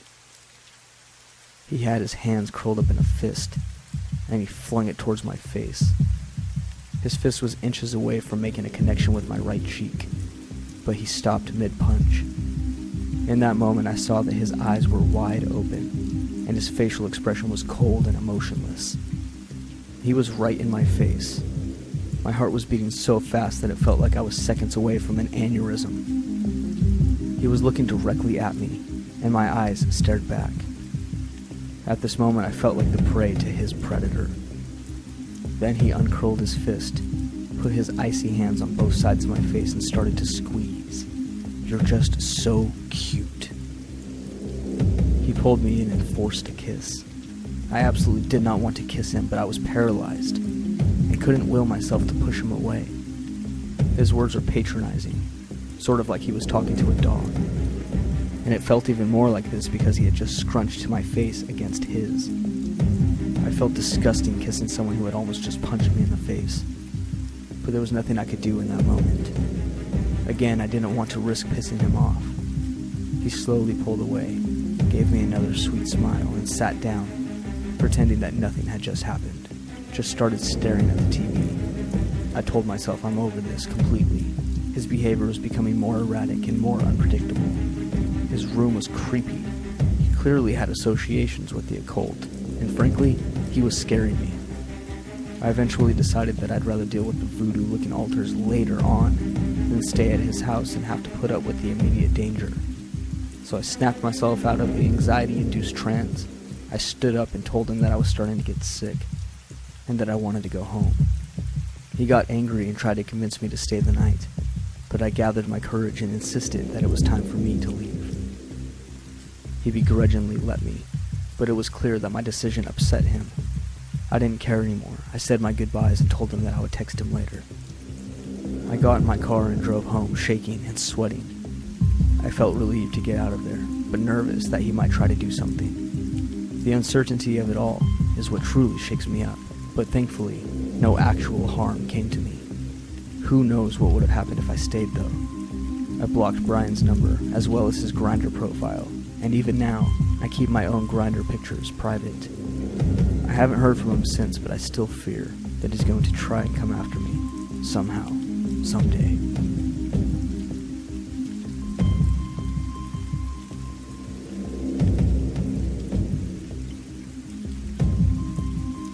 Everyone has that one set of neighbors that you love to hate. They're always partying late into the crack of dawn, throwing their trash on your side of the yard, asking to borrow things. Not to gatekeep having bad neighbors, but I feel like the year of hell these neighbors caused my family was way worse than the most normal awful neighbors. I'll let you decide. It's hard to condense so much stuff into this story, and I still feel like the story will be kind of long. Setting-wise, a house across from ours was up for rent, and this would become the gateway to the hell that ensues. We knew the person who owned the house, so some of this will be stuff that she told us afterwards. The first sign of trouble started when they moved in, driving their moving truck onto the driveway and parking a nice Lexus on the lawn. For the kind of people that would come to live there, a Lexus was definitely suspect, but parking cars on the lawn became a daily habit that killed the lawn over time. Another red flag was the number of people that came and went as the weeks went by. No one knew the true amount of people that lived there, but the regulars were as follows: an overweight blonde, a somewhat more decent brunette with glasses, a hideous rat-looking punk boy, a teenage twig girl who looked like she was a prostitute in her spare time, and two small toddlers, a boy and a girl. This new addition to the neighborhood quickly claimed their spot as the loudest people in the neighborhood, with seemingly endless parties and arguments that would last for hours at a time. They had the foulest mouths you could ever imagine, and even the youngest child could be heard saying words that no younger person should ever be exposed to. Though the days were nice, we couldn't open our windows unless we wished to hear the vulgar music that was blasting through an open garage door, as one of the teens worked on a dented shell of a car every evening. A real selling point was the small toddlers who would be left outside in the front yard to fend for themselves for hours on end. These people were clearly living on welfare and other such government programs, and the most annoying thing they did, come the first full month they were there, was to ask for things. The brunette lady was, more often than not, the one who showed up at our door, often with a child on her hip, one in tow behind her. The requests weren't anything weird at first, sugar, eggs, things like that, and my mom was too nice to refuse them. Then the requests became more strange. They asked for diapers, an electric griddle to make grilled cheese, which they surprisingly did return eventually, and once they asked if they could charge their phone for a while. I guess they were behind on their bills and the electricity got shut off, something that would happen a lot more frequently in the future. The highlight of this story has yet to come. All this is nothing compared to what happened next. It was a hot summer day, one that makes you feel like you are moving in slow motion and can't think properly. I just happened to look outside, and to my horror, I witnessed the young teen girl dragging a screaming toddler into the house after he had been running around outside by himself, and shut the mesh screen door behind her. I could still make out the figure of the girl, who began to kick the child and call him all sorts of bad words. I quickly called my mom, who stomped outside to tell her to stop or she would call the police. The girl called her nosy and shut the door. Just as my mom finished calling Child Protective Services, the blonde lady, her gangly teen son, and the violent teenage girl were pounding at our door, thirsting for blood. My mother slowly drew up the blinds and eased the window open a crack, stating that she would not open the door. The nasty woman then proceeds to yell at my mother for not staying out of other people's business, and that she should just F off. This went on for almost half an hour before my mom had enough. My mother calmly explained that as long as she had to witness such cruel acts and foul mouths, she wasn't going to stay out of their business, and that if they don't get off of her property, she would call the police. She shut the window and closed the blinds despite all their curses. Not long after, the police were called for similar reasons by our other neighbors, and the family was finally given a warning and an eviction date. They stayed weeks after the water and power had been cut off. When they realized that they had to move out or be arrested, they did everything in their power to destroy and deface the house that they were staying in. The landlady was in tears as she gave my mother a tour of the now vacant house. Windows had been smashed, sinks were ripped out and tossed into the yard, Walls were riddled with holes and foul graffiti. Toilets were backed up with human waste, and whatever they couldn't take with them was destroyed. It's been some time, and that same house has been filled with a new family, but the memory is still very fresh. I hope nobody ever has to encounter those neighbors.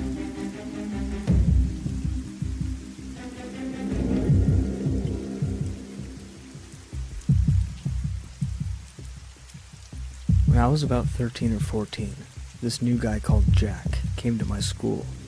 Now it had a fairly large body of students, and it was situated in a heavily populated neighborhood, so no one really made a big deal out of new people. But he was quite shy and looked out of place, so I thought it would be nice if I introduced myself to him, just to show him around and make him less uncomfortable. Oh boy, was I in for a ride. Jack was very tall and had a rather large frame for his age. At first he didn't come off as creepy, just a little bit on the awkward side, but then again that's not really out of the ordinary for hormone-ridden preteens, so no flags were raised. I don't really remember what we used to talk about at first, but he would always be around to make sure to say hi to me, and specifically me, as in he would say my name, even if I was with a group of friends he had talked to before. Looking back, I'm pretty sure he might have liked me, but I was never really into guys, so I didn't notice it at all.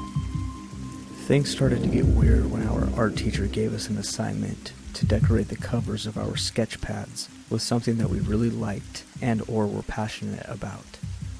Mine was probably some crappy band I listened to at the time. His was a picture of an open heart surgery. Not an illustration, not a fictional heart surgery. An actual, literal picture of a human heart in all of its gory fashion.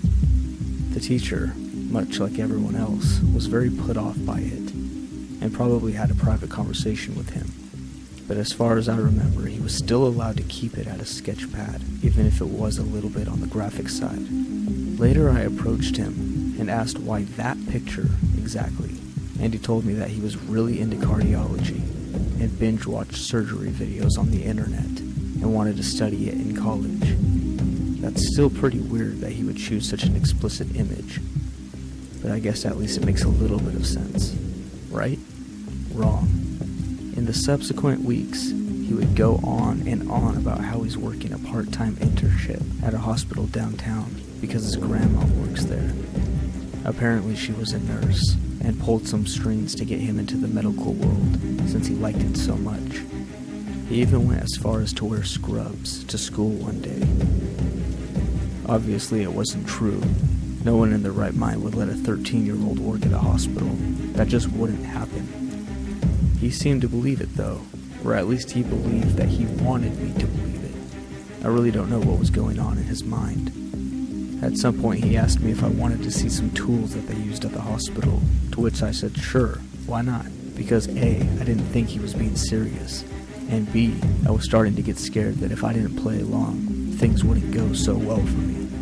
And to my absolute surprise, he did bring a bunch of medical tools to school. Scalpels, scissors. The kid had an entire dissection kit in his bag.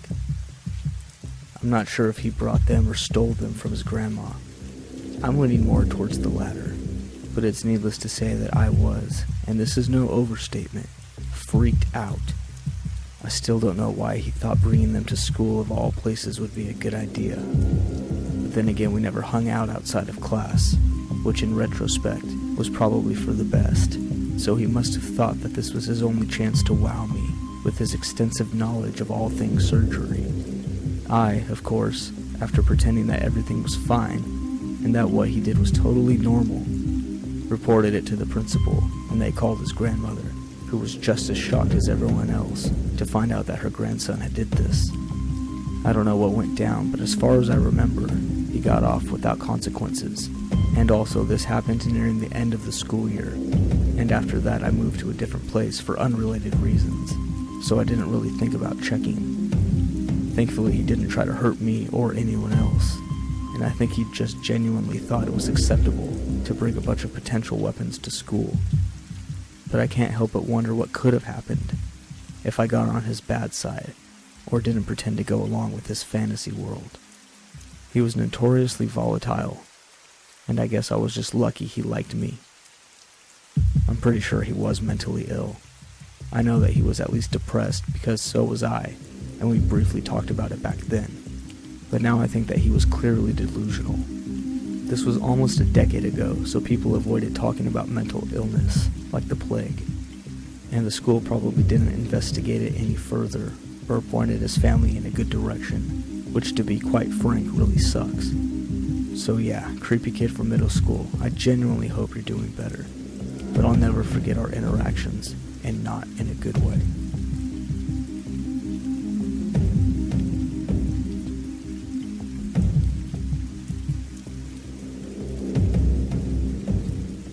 A few days ago, I'm walking downtown in the mid-afternoon when I become aware of a presence walking behind me. It's a busy city and a crowded street, so I don't think much of it. But this man stands right behind me for a few blocks. I can hear his breathing behind me, becoming ragged and coarse. He's breathing heavily, and it gets heavier as he follows me. I don't want to turn around or make eye contact, but I can sense him following me. Then, I hear him say it. "Honey, if you don't slow down, I'll never catch up to you." I get terrified. I feel my blood run cold, and I whip around to confront him. He's big, at least a foot taller than me, and I can see on his chest one of those sticky paper ID tags. It's from a mental hospital. A mental patient has been following me for blocks, and now is trying to get me to slow down. I turn away and immediately cross the street, not looking back, but he appeared to stop following me at that point. I'm just still terrified by the incident. That's how the story would be told if I were the woman, but I'm not. I'm the guy. And this is the story about how I accidentally became somebody else's let's not meet story. I have been out of the office for over a week due to a nasty bronchitis virus that utterly wiped me out. And my girlfriend, my poor loving girlfriend, who nursed me back to health, has now been stuck at home sick. And this was my first day back at work. I feel bad for her. I decided to try and do something nice for her. She's an avid player of an Elder Scrolls Online, you see, which just released a new expansion. And that expansion allowed for a new class. And she had put off getting the expansion in order to focus on picking up the slack for my illness. So I decided I'm going to go get it for her. I decide on my lunch break to go to the nearest GameStop and get her the digital code. So on my lunch I head out.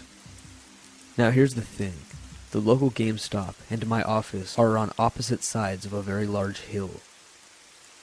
Remember also, I've been sick all week with bronchitis. Now I get to the GameStop, buy the digital code, and text her a picture of it along with a message, very jokingly telling her that she needs to wait till I get home to play it, because I'll never catch up otherwise. Then I start heading back to the office, and I start walking back up the hill. And this is where the heat and the humidity and the fact that I'm walking uphill after, once again, having bronchitis starts to take its toll. And I begin to, I'm quite sure very audibly, breathe heavily. I also just so happen to be walking the exact same path of a woman who has ended up walking right in front of me. And I've now been walking behind for a couple of blocks. Two important things about me. First, I'm a tech nerd, so I have the smartwatch, the Bluetooth earbud, the whole 9 yards. Second, I'm a big guy, in the 6'2", 240 pounds college athlete who still works out a lot and can probably beat you up sort of way. I'm a scary looking guy. I'm a gosh dang teddy bear who posts pictures of his cat on Reddit and wouldn't hurt a soul, but I am fully aware that in the wrong context, let's say you're a 5-foot woman and you think I'm following you, could be freaking terrifying. So what's the tech nerd relevance here? Smartwatch, Bluetooth. My girlfriend calls me, and I tap on my watch to pick up the call without taking the phone out of my pocket, which syncs directly to my Bluetooth earbuds. My girlfriend hears that audible chime on her end, and knowing I've picked up, launches into how she couldn't wait and is already playing without me. And that's when I, quite jokingly, as I'm glad she's filling up to it, tell her, "Honey, if you don't slow down, I'll never catch up." And the woman ahead of me freaks out and whips around, and I immediately realize, oh my god, she thinks I'm talking to her because I'm not holding a phone and I've been following her for the last 2 blocks, audibly wheezing. And then I realize something else. Remember how I said that it was my first day back to work? I still wasn't 100%, and I had left my work ID at home. And I work in a very secure government building, the kind of building that doesn't just let you into it. Even if all the security guards know your face, because you've been there for 10 years now. No ID, you still gotta go, get a near cavity search level screen in, and wait for your HR to verify that yes, you still work there, and no, you're not a disgruntled ex-employee looking to steal confidential files. But once you've got your morning colonoscopy, they do give you one of those odd visitor badges, so you can come and go in the building throughout the day without having to have your pride and personal boundaries violated every time. And this little sticky badge that I still had stuck to my chest bears the name of the government agency which I work for. What agency is that? The Department of Mental Health. Because I, despite looking like someone who may have some point in his life had a nickname like Moose, which has on occasion I think led some to initially get the impression that I might be a tad slow on the uptake, am legally the Regional Legal Director and Deputy Chief Counsel for the State Office and Health of Human Services. Her eyes move to the badge. She stays motionless for a moment, then turns and quickly hustles down a side street. It was at that moment I say to my girlfriend, I think some lady just thought I was trying to kidnap her. So here's to you, downtown lady, who I'm pretty sure thought I was some heavy-breathing pervert mental patient instead of a government bureaucrat who was just trying to do something nice for his girlfriend on his lunch break, while vastly overestimating his own physical well-being. Let's not mate again, because I'm afraid your heart won't take it. Also, I'm sorry.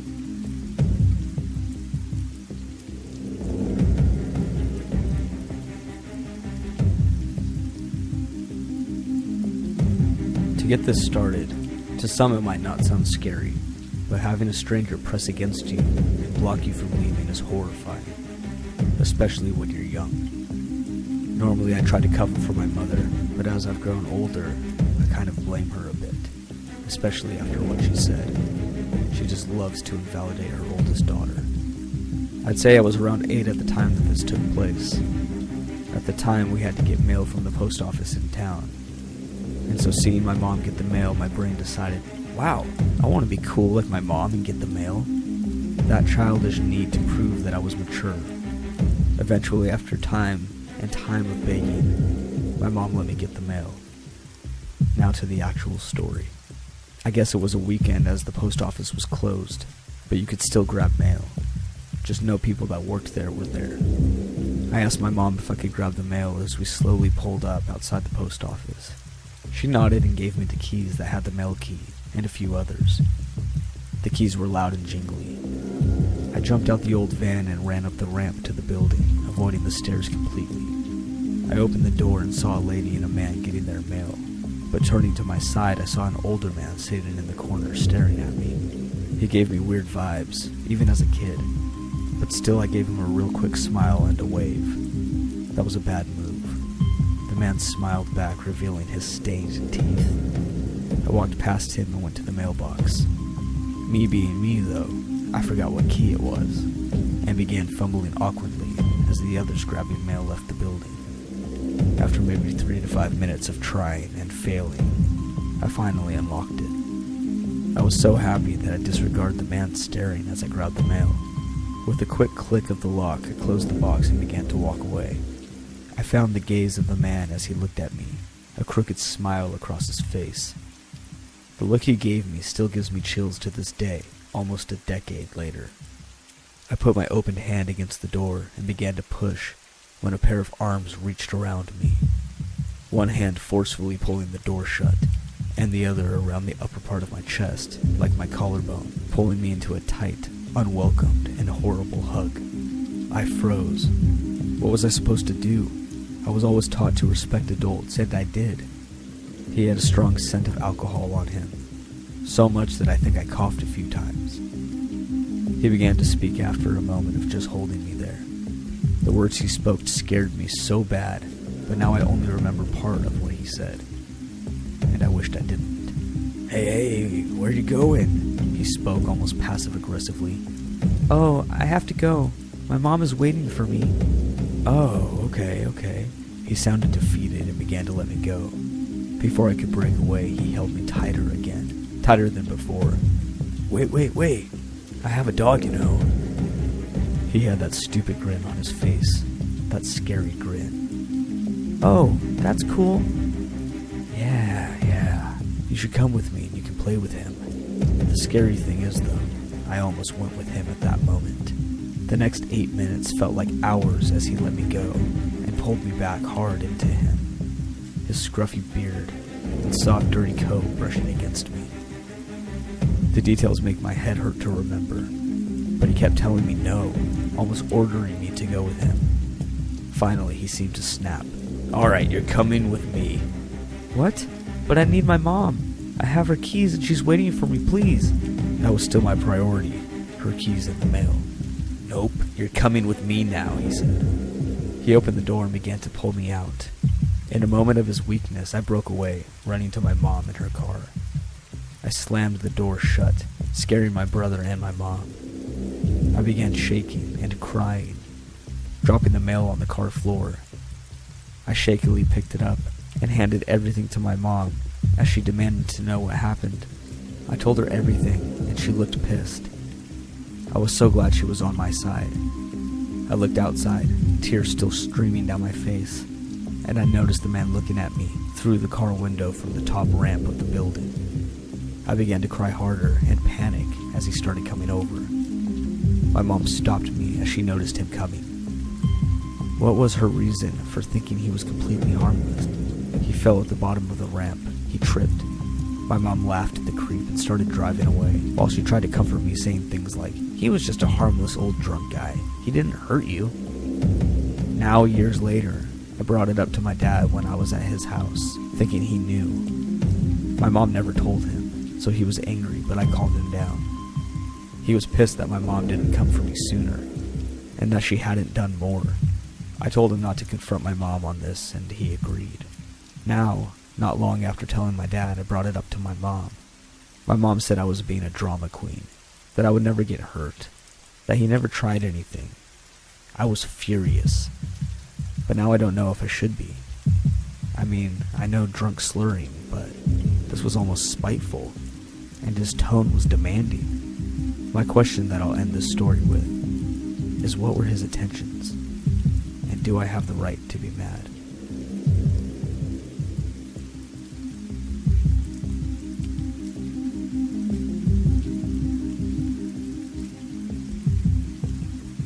I'm pretty sure I'm being stalked, and I have been for the last 2 years. This story starts around the fall of 2017. I was walking back to work from lunch when I passed this girl and noticed that she got up and started walking behind me. She took a different route and didn't follow me. A few days later it happened again, but this time she was following me. I assumed she wasn't following me at the time, because where my office building is situated, you have to go up a set of stairs and pass a few other buildings, and she did not follow me to my building. After a while, I noticed we took the same train home. A lot of the time she would be watching me. When we made eye contact, she would look away. Then she would continue looking when she thought that I wasn't. There's a Whole Foods across from my office. I went there for lunch a couple times during the week. I started seeing the girl sitting in the window for lunch, and she would almost always get up as soon as I left, and walk the same way I did. Around this time, I began seeing her more frequently.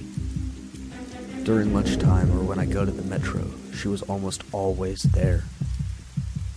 After a couple of months of this, I started noticing that she would get off at the same station as me sometimes.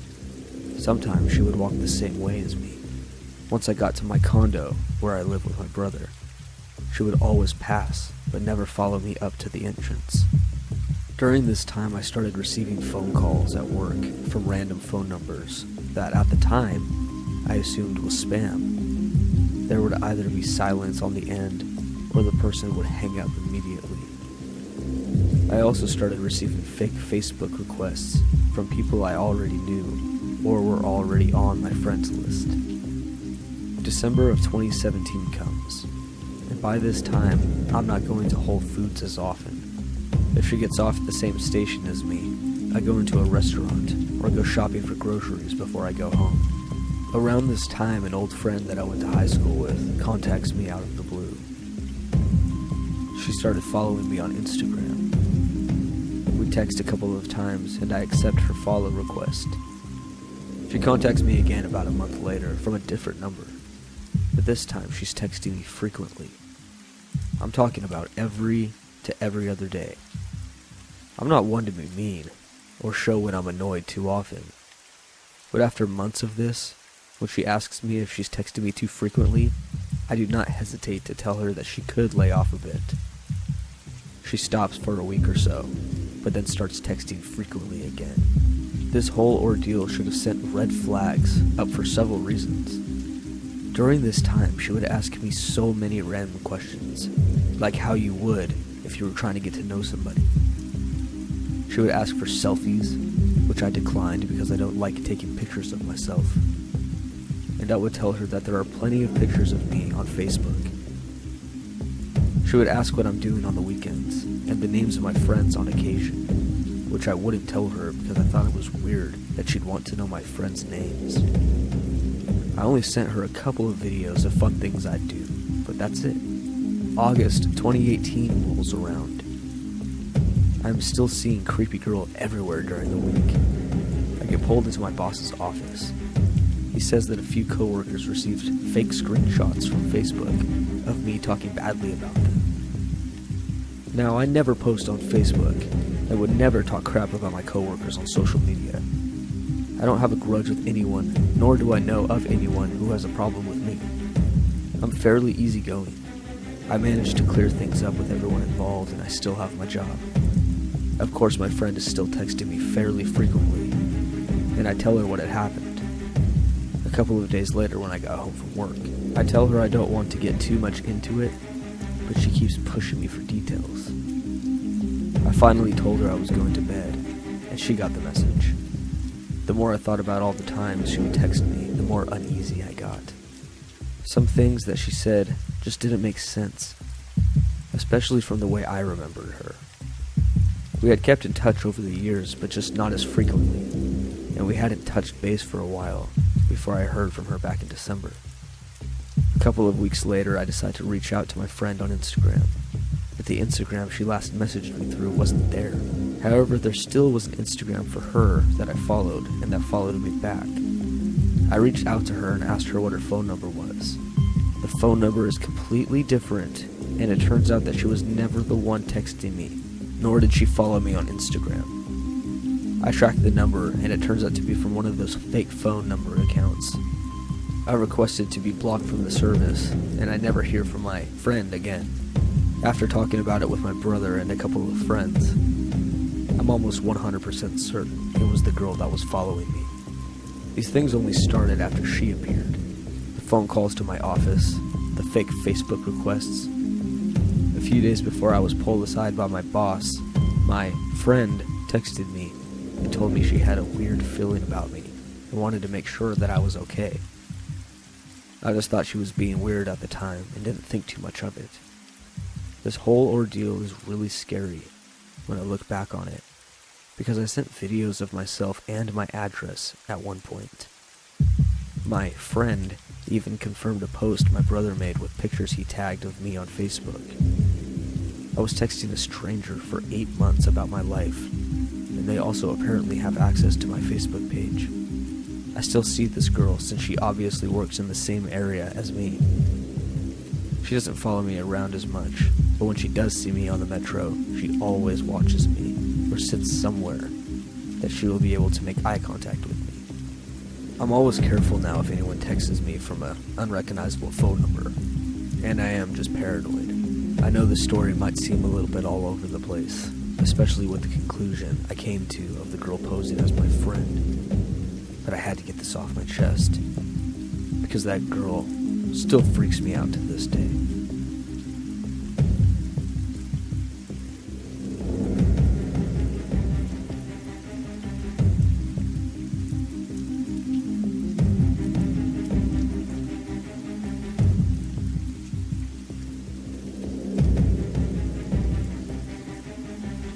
There is much which we do not understand in this world. Claims of ghosts, paranormal activity, and things which defy all logic and explanation. What you're about to hear is a recollection of incidents that have happened to me. These events have left me with many unanswered questions and a healthy respect for the paranormal. 1990s Apollo Beach, Florida. I was around 5 years old, but I'll never forget this in vivid detail. My parents were taking me and my 2 half-brothers to Universal Studios. Before we left, my brothers and I were outside in the backyard. I remember it being a sunny morning, warm weather, and I was playing with my dog Bobo. He was a Yorkie. We were running around together, and I remember chasing him back and forth, through the backyard and around the tree. Lots of fun for a 5-year-old, I guess. Then my mum called us in to get ready to leave. We go to the park and come back later at night. I start walking around the house looking for my dog and ask my mum where he is. She and my dad take me to a room and talk to me. My first death talk. My mum tells me that Bobo was hit by a car the night before. Some girl knocked on our door crying, saying that she hit him. I tried to argue with my mum because I was playing out back with him earlier in the morning, but she insisted. Apparently my brothers already knew this happened. I'm the youngest, so I spent the night upset and wondering how it could be possible when I know I was playing him in the morning. Something I shall never forget. This next incident took place in 1995 in Tampa, Florida. There was a week or two period where I would wake up to the living room TV being turned on at around 5 a.m. every morning. We had a Zenith TV. My bedroom door opened up straight into the hallway, which was directly connected to the living room. It was maybe 5 feet from my door to the open living room space. The TV was against the wall, so if I left my room, the TV would be on my right, a few feet away from my door. I would usually just walk out and turn it off, and then go back to bed. It would always turn off by the button on the TV itself. One time, and the last time it happened, I walked out as I usually did, and the rocking chair across from the TV was rocking back and forth. This was a Lazy Boy recliner. I remember pausing, resting up against the couch, arm directly in front of me, and just watching this thing go back and forth whilst the TV was on. Nothing about this gave me a bad vibe, and I had no fear of the situation. It just didn't feel bad. The chair stopped rocking after probably a minute and a half of me watching it, and I asked it to please stop doing that, and turned off the TV. And it never came on again. It was the same location a year or so later. One night I was lying in bed. My head was against the wall of the window, and I left my bedroom door open all the time. I could see the silhouette of my desk in my room, and earlier in the day, I purchased a model plane. It was a Phantom Jet or something, and it was still on top of the desk, so I could see the silhouette of the plane. That is just resting on its plastic wheels. I start to get this weird feeling as I'm laying there, so I open my eyes and see the wings of my jet moving around This model is hard plastic, and those wings would never bend like it was. It almost looked like taking putty and moving it around. They were going up and down. The tail fin was also going back and forth. Again, I am the only one seeing a black silhouette of this. I put the covers over my head and occasionally looked out, and it would still be there. I eventually fell asleep under my covers. The next day, I told my mum about it. She was concerned and believed me, which is rare from all the haunting house episodes I've seen. And after that incident, my room always had this dark feeling to it. I always felt like someone was watching me when I was home. I remembered my dad taking me to the movies to get my mind off it. That Jim Carrey movie, The Truman Show I think, had just come out, and we watched it. Not the greatest. For about a week or so, anywhere I went in the house, I felt as if I were being followed. Any time that I was on the computer, on AOL for example, I looked over my shoulder because I sensed someone was behind me, and my neck would always have hairs sticking up. I remember being in the kitchen one night to get a drink, and I heard footsteps from behind me. I would turn and look, and nothing would be there. It freaked me out, so I ran out of the kitchen, and the footsteps ran with me. I ran to my mum and told her what was going on, and she was freaked out. So she called her ex-sister-in-law, who is a big-time Catholic, who told her about reading verses from the Bible and burned the plane. We ended up doing just that. Once we burned the plane, and she read some verses, the dark feeling lifted from the house, and I never had that issue again. Now, the following incident happened in summer of 1997 and continued on until the year 2000 in Lawton, Virginia. I started dating this girl that I met on AOL, and I would spend the summers in her place. We had met in Disney World back in January 1998, and her parents were cool with it, since they knew she and I weren't both 30-year-old men. The next few stories are from multiple events happening in between this timeline. So, the first night I ever stayed at their house, I slept in her brother's room. He was in Ohio visiting his dad for a few weeks, so he was gone before I got there, and wouldn't be returning for a few weeks. It was upstairs on the second floor, right across from her room. She kept her door closed. This was a custom-built Ryan home that the mother had built with the recently deceased husband. There are no lights in this room for some reason, besides the TV and the lamp to his iguana that he told me to take care of until he got back. Unfortunately, it died from not eating. He had a TV with a VHS mounted, and only had Revenge of the Nerds on VHS. So I had to keep playing and rewinding to that to fall asleep to. I'm now in the point of my life where I have to fall asleep to either TV or music. I can't do straight darkness with quiet. So I'm laying there all of a sudden. The cracked bedroom door slowly starts to open, creaking sound and everything. I just lay in bed staring at the door. I'm thinking it's one of the cats, and that it will walk away any second. But the door stops, and there's nothing on the other side. I get up after, thinking about even moving and walking over to the door. I peek out of the hall. There's nothing there. I just end up closing the door, and there are no locks on the damn doors. I probably watched Revenge of the Nerd 3 times before I fell asleep. The second incident probably happened a few weeks later. Her brother Alan is now back, and their older sister's boyfriend, John, is staying over.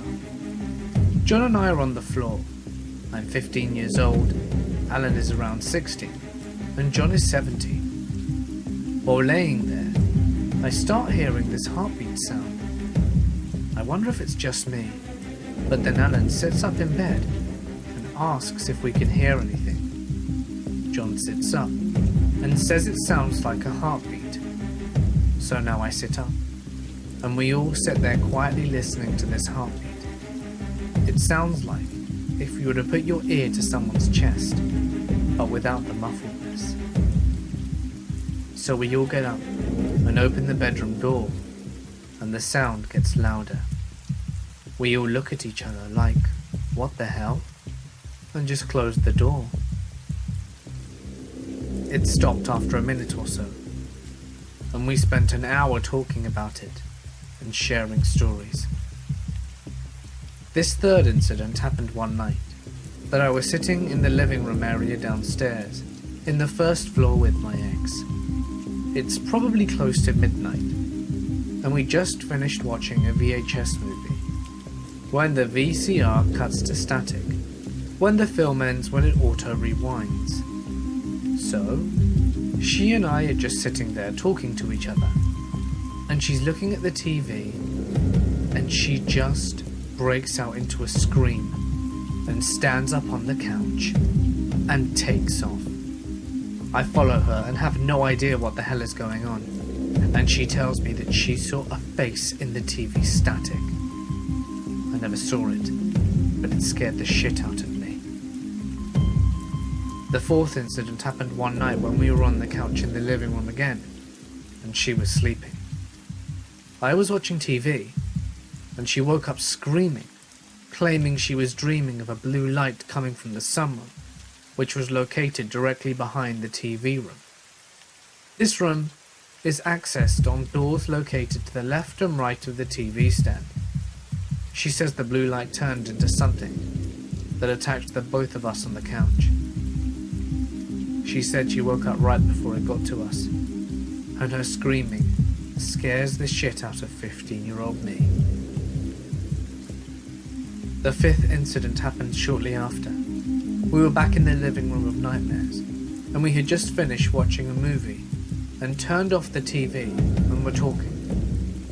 A few minutes into the conversation, the radio had turned on and started playing static with some distorted male voice. Nothing could be made out, but you could tell it was male.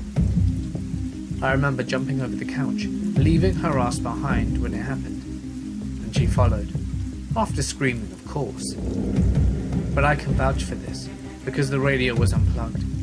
We had to plug in the VCR, therefore there was no cable to connect the radio. And I can tell you with 100% certainty that this radio was not plugged into the wall, and there were no batteries in it at the time. She tells me that the voice that she heard sounded like her late stepfather. I don't know who he was, as I never met him. This sixth incident happened one evening at around 5 or 6 p.m. She and I were in the computer room. This room had a 2-door entry point that led into the foyer, where the front door was. Across from this was an open room living area. We were playing Sims or Roller Coaster Tycoons. It was all new at the time. And all of a sudden, we both hear a female voice coming from across the foyer from the living room. We both look over at the couch, because it sounded like the voice was coming from that room, and we saw nothing, but the voice continued. We both ran out the front door and waited outside for her mum to arrive home from work, and we told her what happened, but she just laughed about it. So, life moves on. For the next few years, I continued experiencing strange and paranormal experiences. One that stands out though, happened about 4 or 5 years later, after my life had taken a somewhat different turn. I was chief dispatcher, stationed on Camp Shwa, Okinawa, Japan, back in 2005. I had to stay overnight at a lot on our motor pool for midnight vehicle runs. Our motor pool was located in the corner of the base on top of a hill surrounded by trees.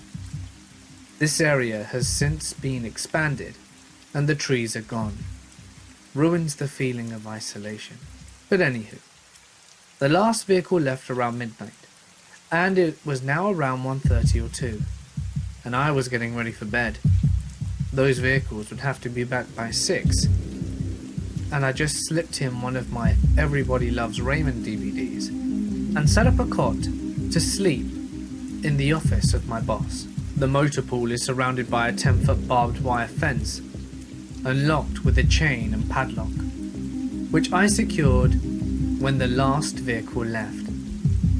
This gate is located across from the main room office. I was about 150 yards away. The office I'm in is surrounded by windows, and mind you, I have been up here all day since 7:30.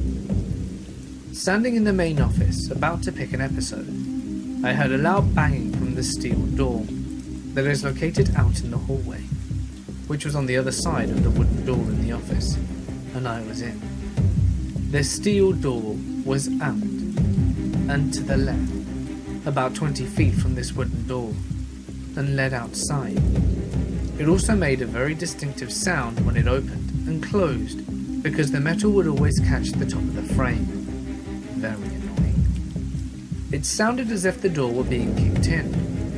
So I'm standing there, with the Raymond DVD looping on the main title screen, thinking to myself, what the hell?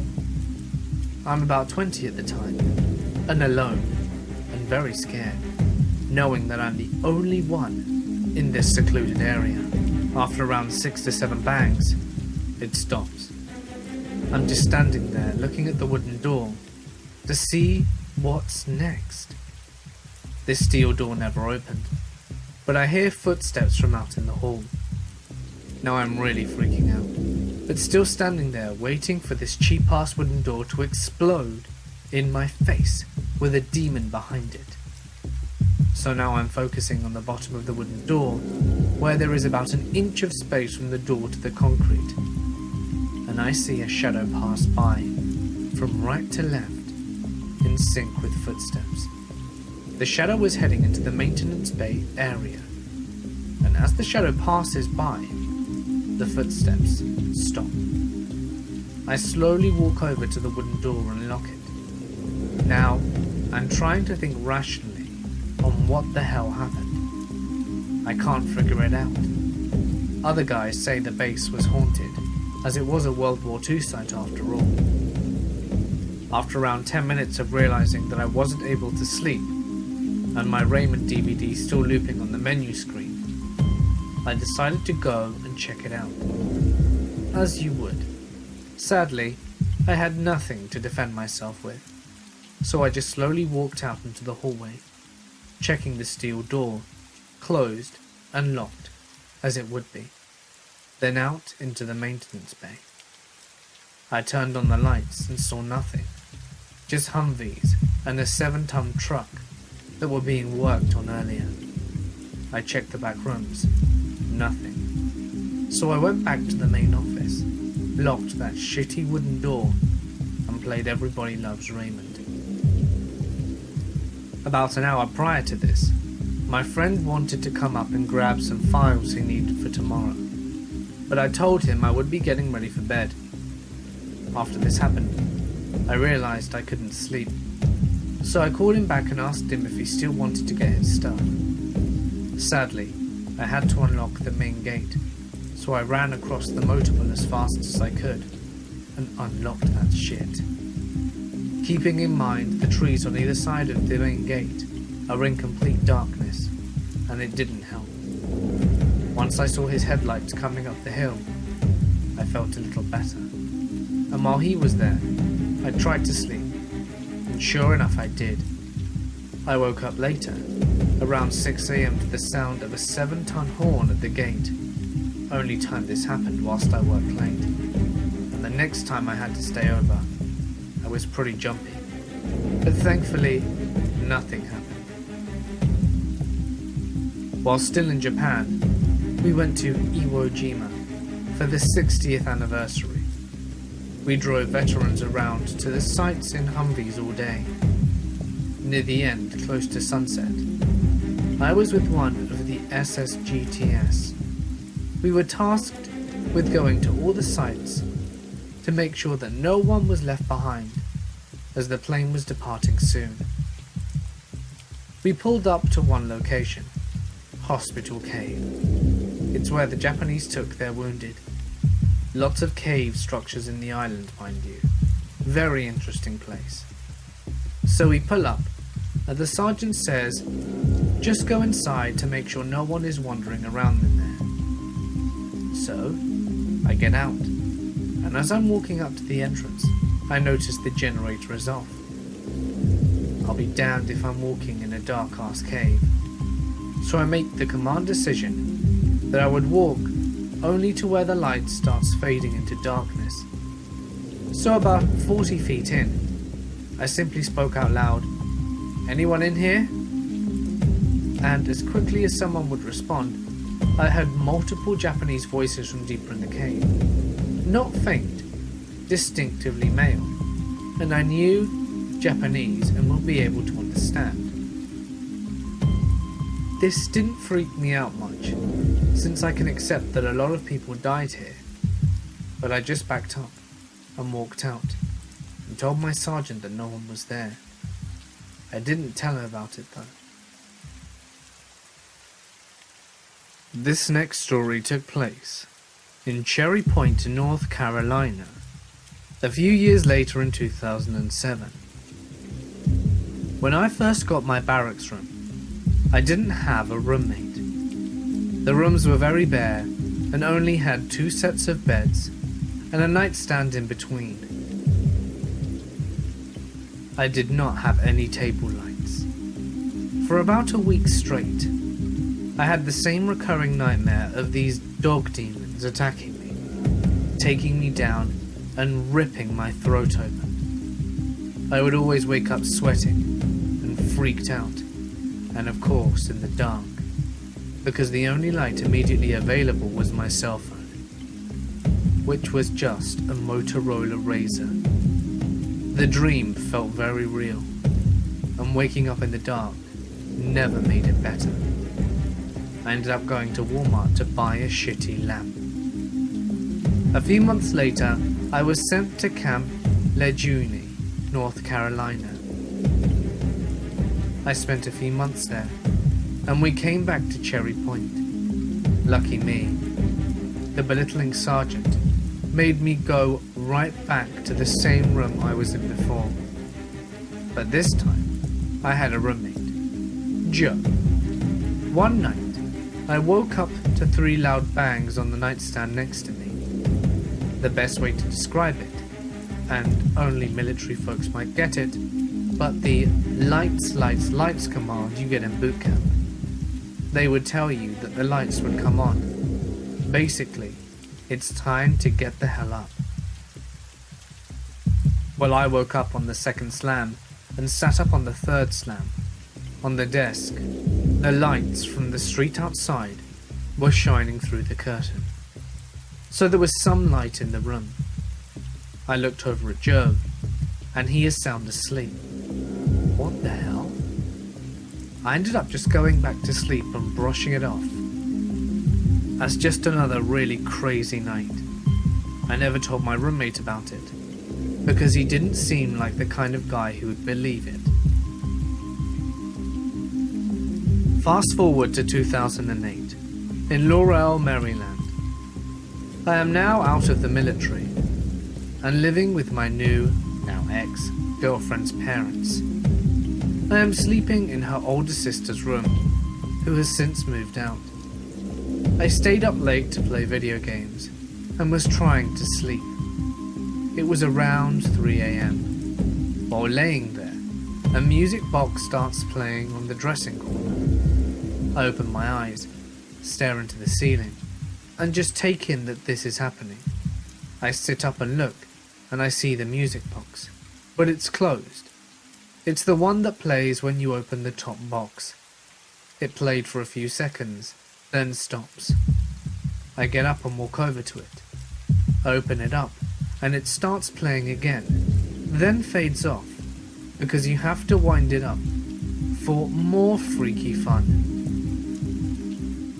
I have slept in this room for months, and this has never happened. I laugh it off as one of the less freaky things that have happened, and go to get a glass of water and then return to bed. A few days later, I'm downstairs in the basement watching TV.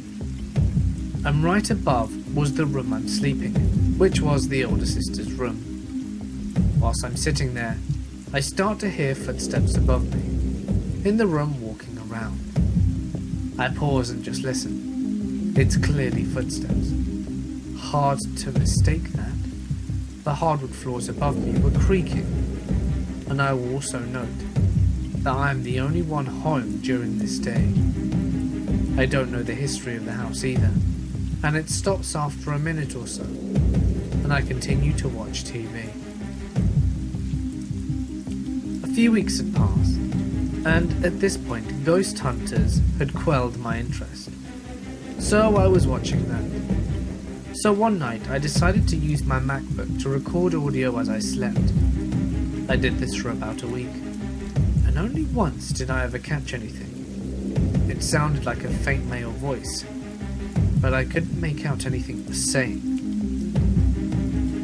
That house certainly had me on my toes, as there were plenty of paranormal experiences not worth mentioning that I had. But something happened a few years later. I responded to a 911 hang-up at one of our ranges at around 9 PM. This was in 2012. They're out in the middle of the woods near an old wildlife refuge, so they're pretty isolated. There are no streetlights out there, and it's a few buildings with a lot of open fields for sniper ranges and a ton of woods. I pulled up to the gate, unlocked it and drove in. I parked and walked up to the classrooms where the 911 hang-up phone was located.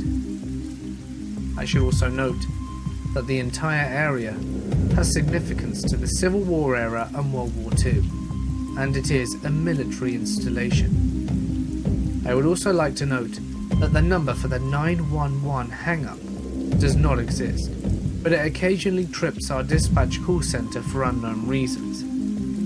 I've had my share of paranormal experiences, as by this point you should know. So I take the patrol shotgun out, so that I feel better about taking this stupid call in the dark of night, while responding to a 911 hang-up line that no longer exists. I unlock the door to the small wooden trailer building, and as I open the door, the only light illuminating my path is a red exit sign directly above my head. I don't see any light switches, so immediately I take a few steps in to locate them. As I do, there is a doorway directly to my right, and by this time I can see in my peripheral vision a human-shaped shadow with the red exit sign light illuminating it. I quickly turn with the shotgun as my heart starts racing. I can make out a face. I quickly start hitting the wall and manage to find a light switch, which reveals a training dummy sitting in the chair. I take a breath and step back outside onto the deck and radio in for assistance, as I'm now going to say, screw this ghost hunt by myself. I go back inside and do a quick sweep of the building, as it only has 5 small training rooms. I also check the room where the phone line doesn't exist. No phone. Shocker. I then walk back outside and wait for my backup officer, who comes within 8 minutes of my call. Once he gets there, he already knows how dumb this is, because this call is creepy whenever we get it. We then proceed to check out the outside of the remaining 3 buildings in the area. Nothing. So we start heading back to our vehicles. As we approach our cars, an alarm starts going off on a small metal box attached to a metal unit sticking out of the ground. It flashes a red light affixed to the top of the box, and we look at each other like, really? And start walking towards it. It's located between the training trailer and the range/bay office. I radio in the alarm and ask if they can contact facilities, since neither of us knew this was even a thing out here, and we had no idea how to shut it off. I then notice there's a small keyhole in the metal box that is attached under the light. I grab my keyring and try and see if anything would fit. And as soon as I make contact with the key to the metal, the alarm stopped flashing. I looked at my friend and said, "We need to leave. This is getting stupid." He agreed. I radioed them and told them that the alarm had stopped and that we were getting back in service. We would have to drive out to the same location again, located on the wildlife refuge area, where we had ammo supplies and point bunkers. These are alarmed by our alarm center, by contact alarms, but still require visual checks. We would have to check these 3 times during shift. I work mids, so the last check would be after sunset. To get out to this location, you had to drive past the range classroom I previously mentioned. And this road turns into dirt and rock, and surrounded by trees. There's a big chain link fence that separates the ranges and the wildlife refuge. So I get out, use our dumb metal key that makes the fence open automatically, and usually takes a while to get to work. So that's fun, especially when it's tick season. It's a winding road, but mostly flat, and there are trees on both sides of the road. And again, there is no light out here, so it's only your headlights, and it takes around 10 minutes to get to the bunker fence. Prior to making the turn on the road that leads to the bunkers, there's a marker on the left side of the road that just says Site D. I'm familiar with this location because I and a few others worked and used to visit it time and time again because we're nerds when it comes to ghost stuff. But it's an old parish cemetery and has a place marker.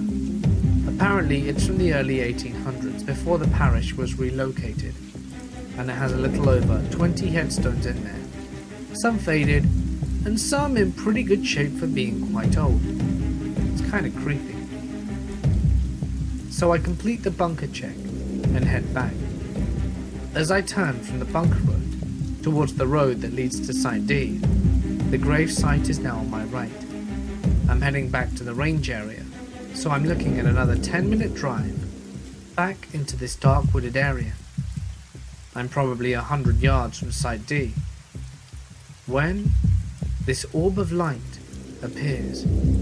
I sized it to be about the same size as your average beach ball, and at this point I stop the vehicle and watch it. It's hovering close to the ground in the grassy area, just off the road next to the Site D sign. There's no illumination around it, just a ball of light, and it lasts for around 5 to 10 seconds, and just vanishes. When it comes to the paranormal, the only thing I've seen were moving objects, shadows and heard voices. I've never seen lights or apparitions, so I take a moment to try and understand what I saw. I figure maybe, just maybe, it was from my headlights.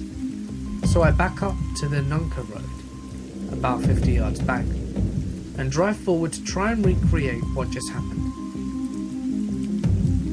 I stopped near where I was before, and just sat there and thought to myself, maybe it was some paranormal shit that just happened, and no one would believe me if I said a thing. So I put it back in drive and headed back, and as I drove past Site D, where I saw the light, I could only see some sticks and grass in the area, nothing else. I looked up towards the dark road that leads up to the graveyard, expecting to see a demon ready to charge me, but it was just pitch black. So now my imagination starts running wild, and I feel like I just need to go.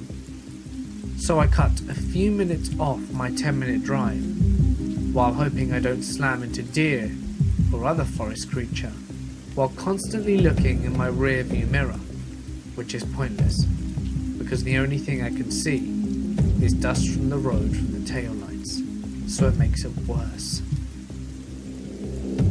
I get to the gate that separates the refuge from the range control, and I'm a little hesitant to get out of the car, still thinking about that demon. Let me try and point out that this time in my life, I had been watching a lot of My Haunted House / My Ghost Story, so I'm in a bad place mentally, I guess. So I let the dust settle after hopping out of the car and finally leave. I can't see shit, because I pulled up too close to the gate, and the damn metal key isn't working. I look back down the road, and I can't see anything. Finally, the key works and the gate makes a loud beep, which made me jump. I drove through and was free. It was a strange occurrence, and it would have been better if I hadn't been thinking about demons the entire time. Not long after, I was tasked with training a new officer, and we were doing a site check of the range control, the same place where I had the 911 hang-up. This was still 2012, and both the orb of light and the 911 hang-up had already occurred. It was around 8:30, and we'd just finished walking around checking the doors and making sure that they were locked. I would also like to note that we have to keep the gig secured, even when we come and go onto the ranges. So we locked the gate, and we came in. She decides she needs to use the bathroom, which is located up on the platform where the classrooms were. So I watch her walk up and into the bathrooms. I will also note that there are male and female bathrooms, and I'm sitting in the passenger seat looking around. We're parked in the centre of a parking lot, about 300 feet long, with 3 rows of cars. Not too big, but it's an open area. The vehicle is facing the classrooms and the bathrooms, so she could see where she was walking.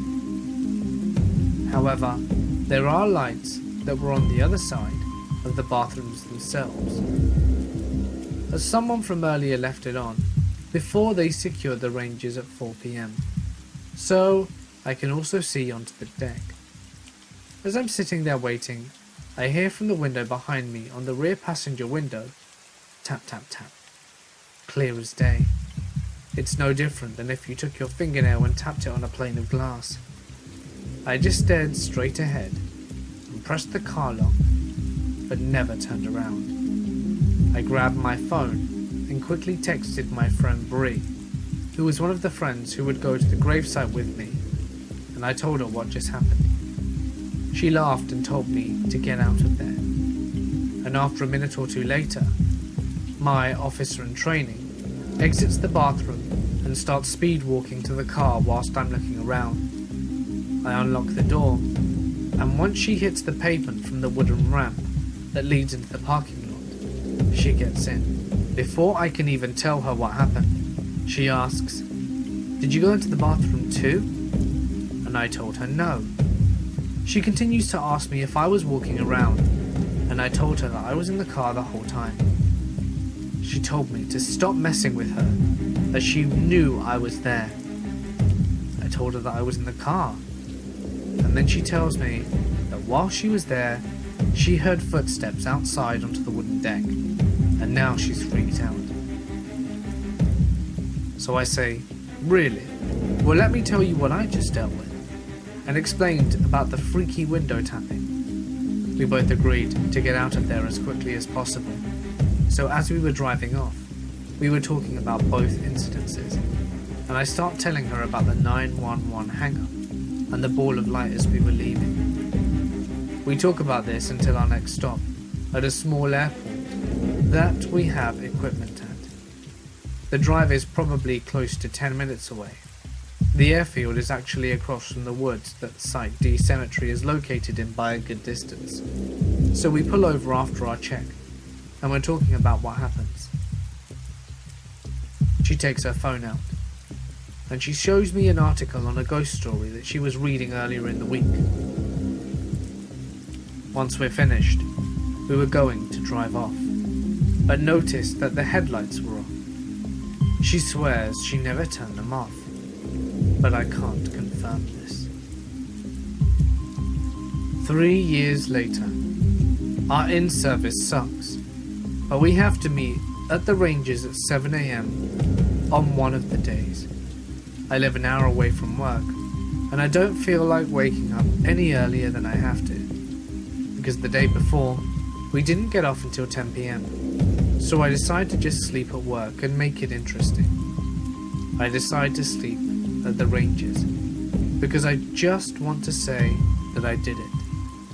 So, as everyone is leaving, I'm sitting in my car, a 4-door sedan, and I have the back seat down that opens towards the trunk space. I have the car running, and the only light I have is from my headlights. So I start texting my friend Bree again, and telling her that this was probably a dumb idea, but maybe I'll get to see Claude, as Claude is the name of one of the cemetery gravestones. The first one when you walked into the gated cemetery at Site D. We would always joke around that Claude would come and haunt us for walking around the cemetery because we were dumb. I call dispatch and tell them that I'll be out there all night and that I'm sleeping in my car. So they would let the midnight crew know that when they did their site checks. At this point in time, we no longer checked the bunkers, but they would have to do checks on range control 3 times a night. I left my police radio on to listen to the chatter, since I couldn't keep my car on all night. It was just a little too freaky for me to just listen to the crickets and look into the dark void. So I'm laying there and hearing the midnight officer call out for his checks. So I keep popping up to see if he comes in. It's around 11:30 PM now, and I waited until midnight, when I realized this guy is just calling shit out and wasn't even doing his checks. Lazy night shift. Before I get into this part, I want to let you know that although me wanting to sleep in my car at a place where I have experienced a few, what I consider, paranormal things, I did take the initiative to park my car as close to the range bay wall as possible. I had a forklift with a box covering my passenger side of the car and parked close enough to the range of the bay wall that you couldn't walk between it. Only my driver's side and front of my car is exposed. So I'm laying there in my car, in my sleeping bag, with my head near the driver's seat. It's a little after midnight, and I was browsing on my phone, and my mind was occupied. All of a sudden, I hear a loud bang on the side of the car. It was enough force to where I felt the car frame move. I pop up, thinking it was the midnight guy. I use my flashlight, but nothing is around me. But I'm in it to win it, baby. I pressed the car door locks just to make sure it was locked, and I took one look around with the flashlight, and still nothing. Just open parking lot and darkness. So now I reposition myself in the car. I am now uncomfortably sleeping head first in the truck, with my feet towards the driver's door, because I'll be damned if whatever just did that will catch me sleeping all night. Nothing else happened that night, but it did take me a while to fall asleep. I woke up at 7 AM, making me a few minutes late for training, even though I slept right next to the building. It sucks. There was also no damage from my car from the bang. This is the final tale of what's happened to me. My friend Troy was working at one of our offsites. It's nowhere near where any of the other incidences took place. It's in a different zip code. It was after working hours, probably 9 PM, and he was sitting in the police room that is located in the lobby of the building. We have turnstiles, similar to an amusement park, where you would badge in and then walk through. They turn vertically, and Base Pro uses the same ones. So there's no one in the building after 6 PM.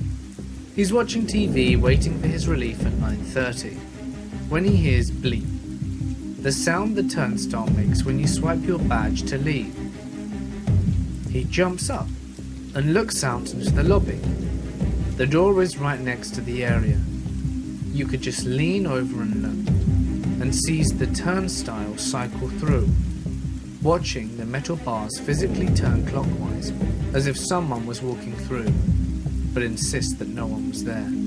He grabs the key ring and speed walks out of the lobby, locks the door, and waits at the main gate into the car for his relief. He refuses to work that building anymore. I spoke to a few midnight people, and they said they heard footsteps, female laughter, and voices sometimes at night. Apparently years ago, a contractor woman who did access control had a heart attack and died, either at the facility or later at hospital. So they presume it's her. I've been working for this place for 9 years, and that has never happened whilst I've been there.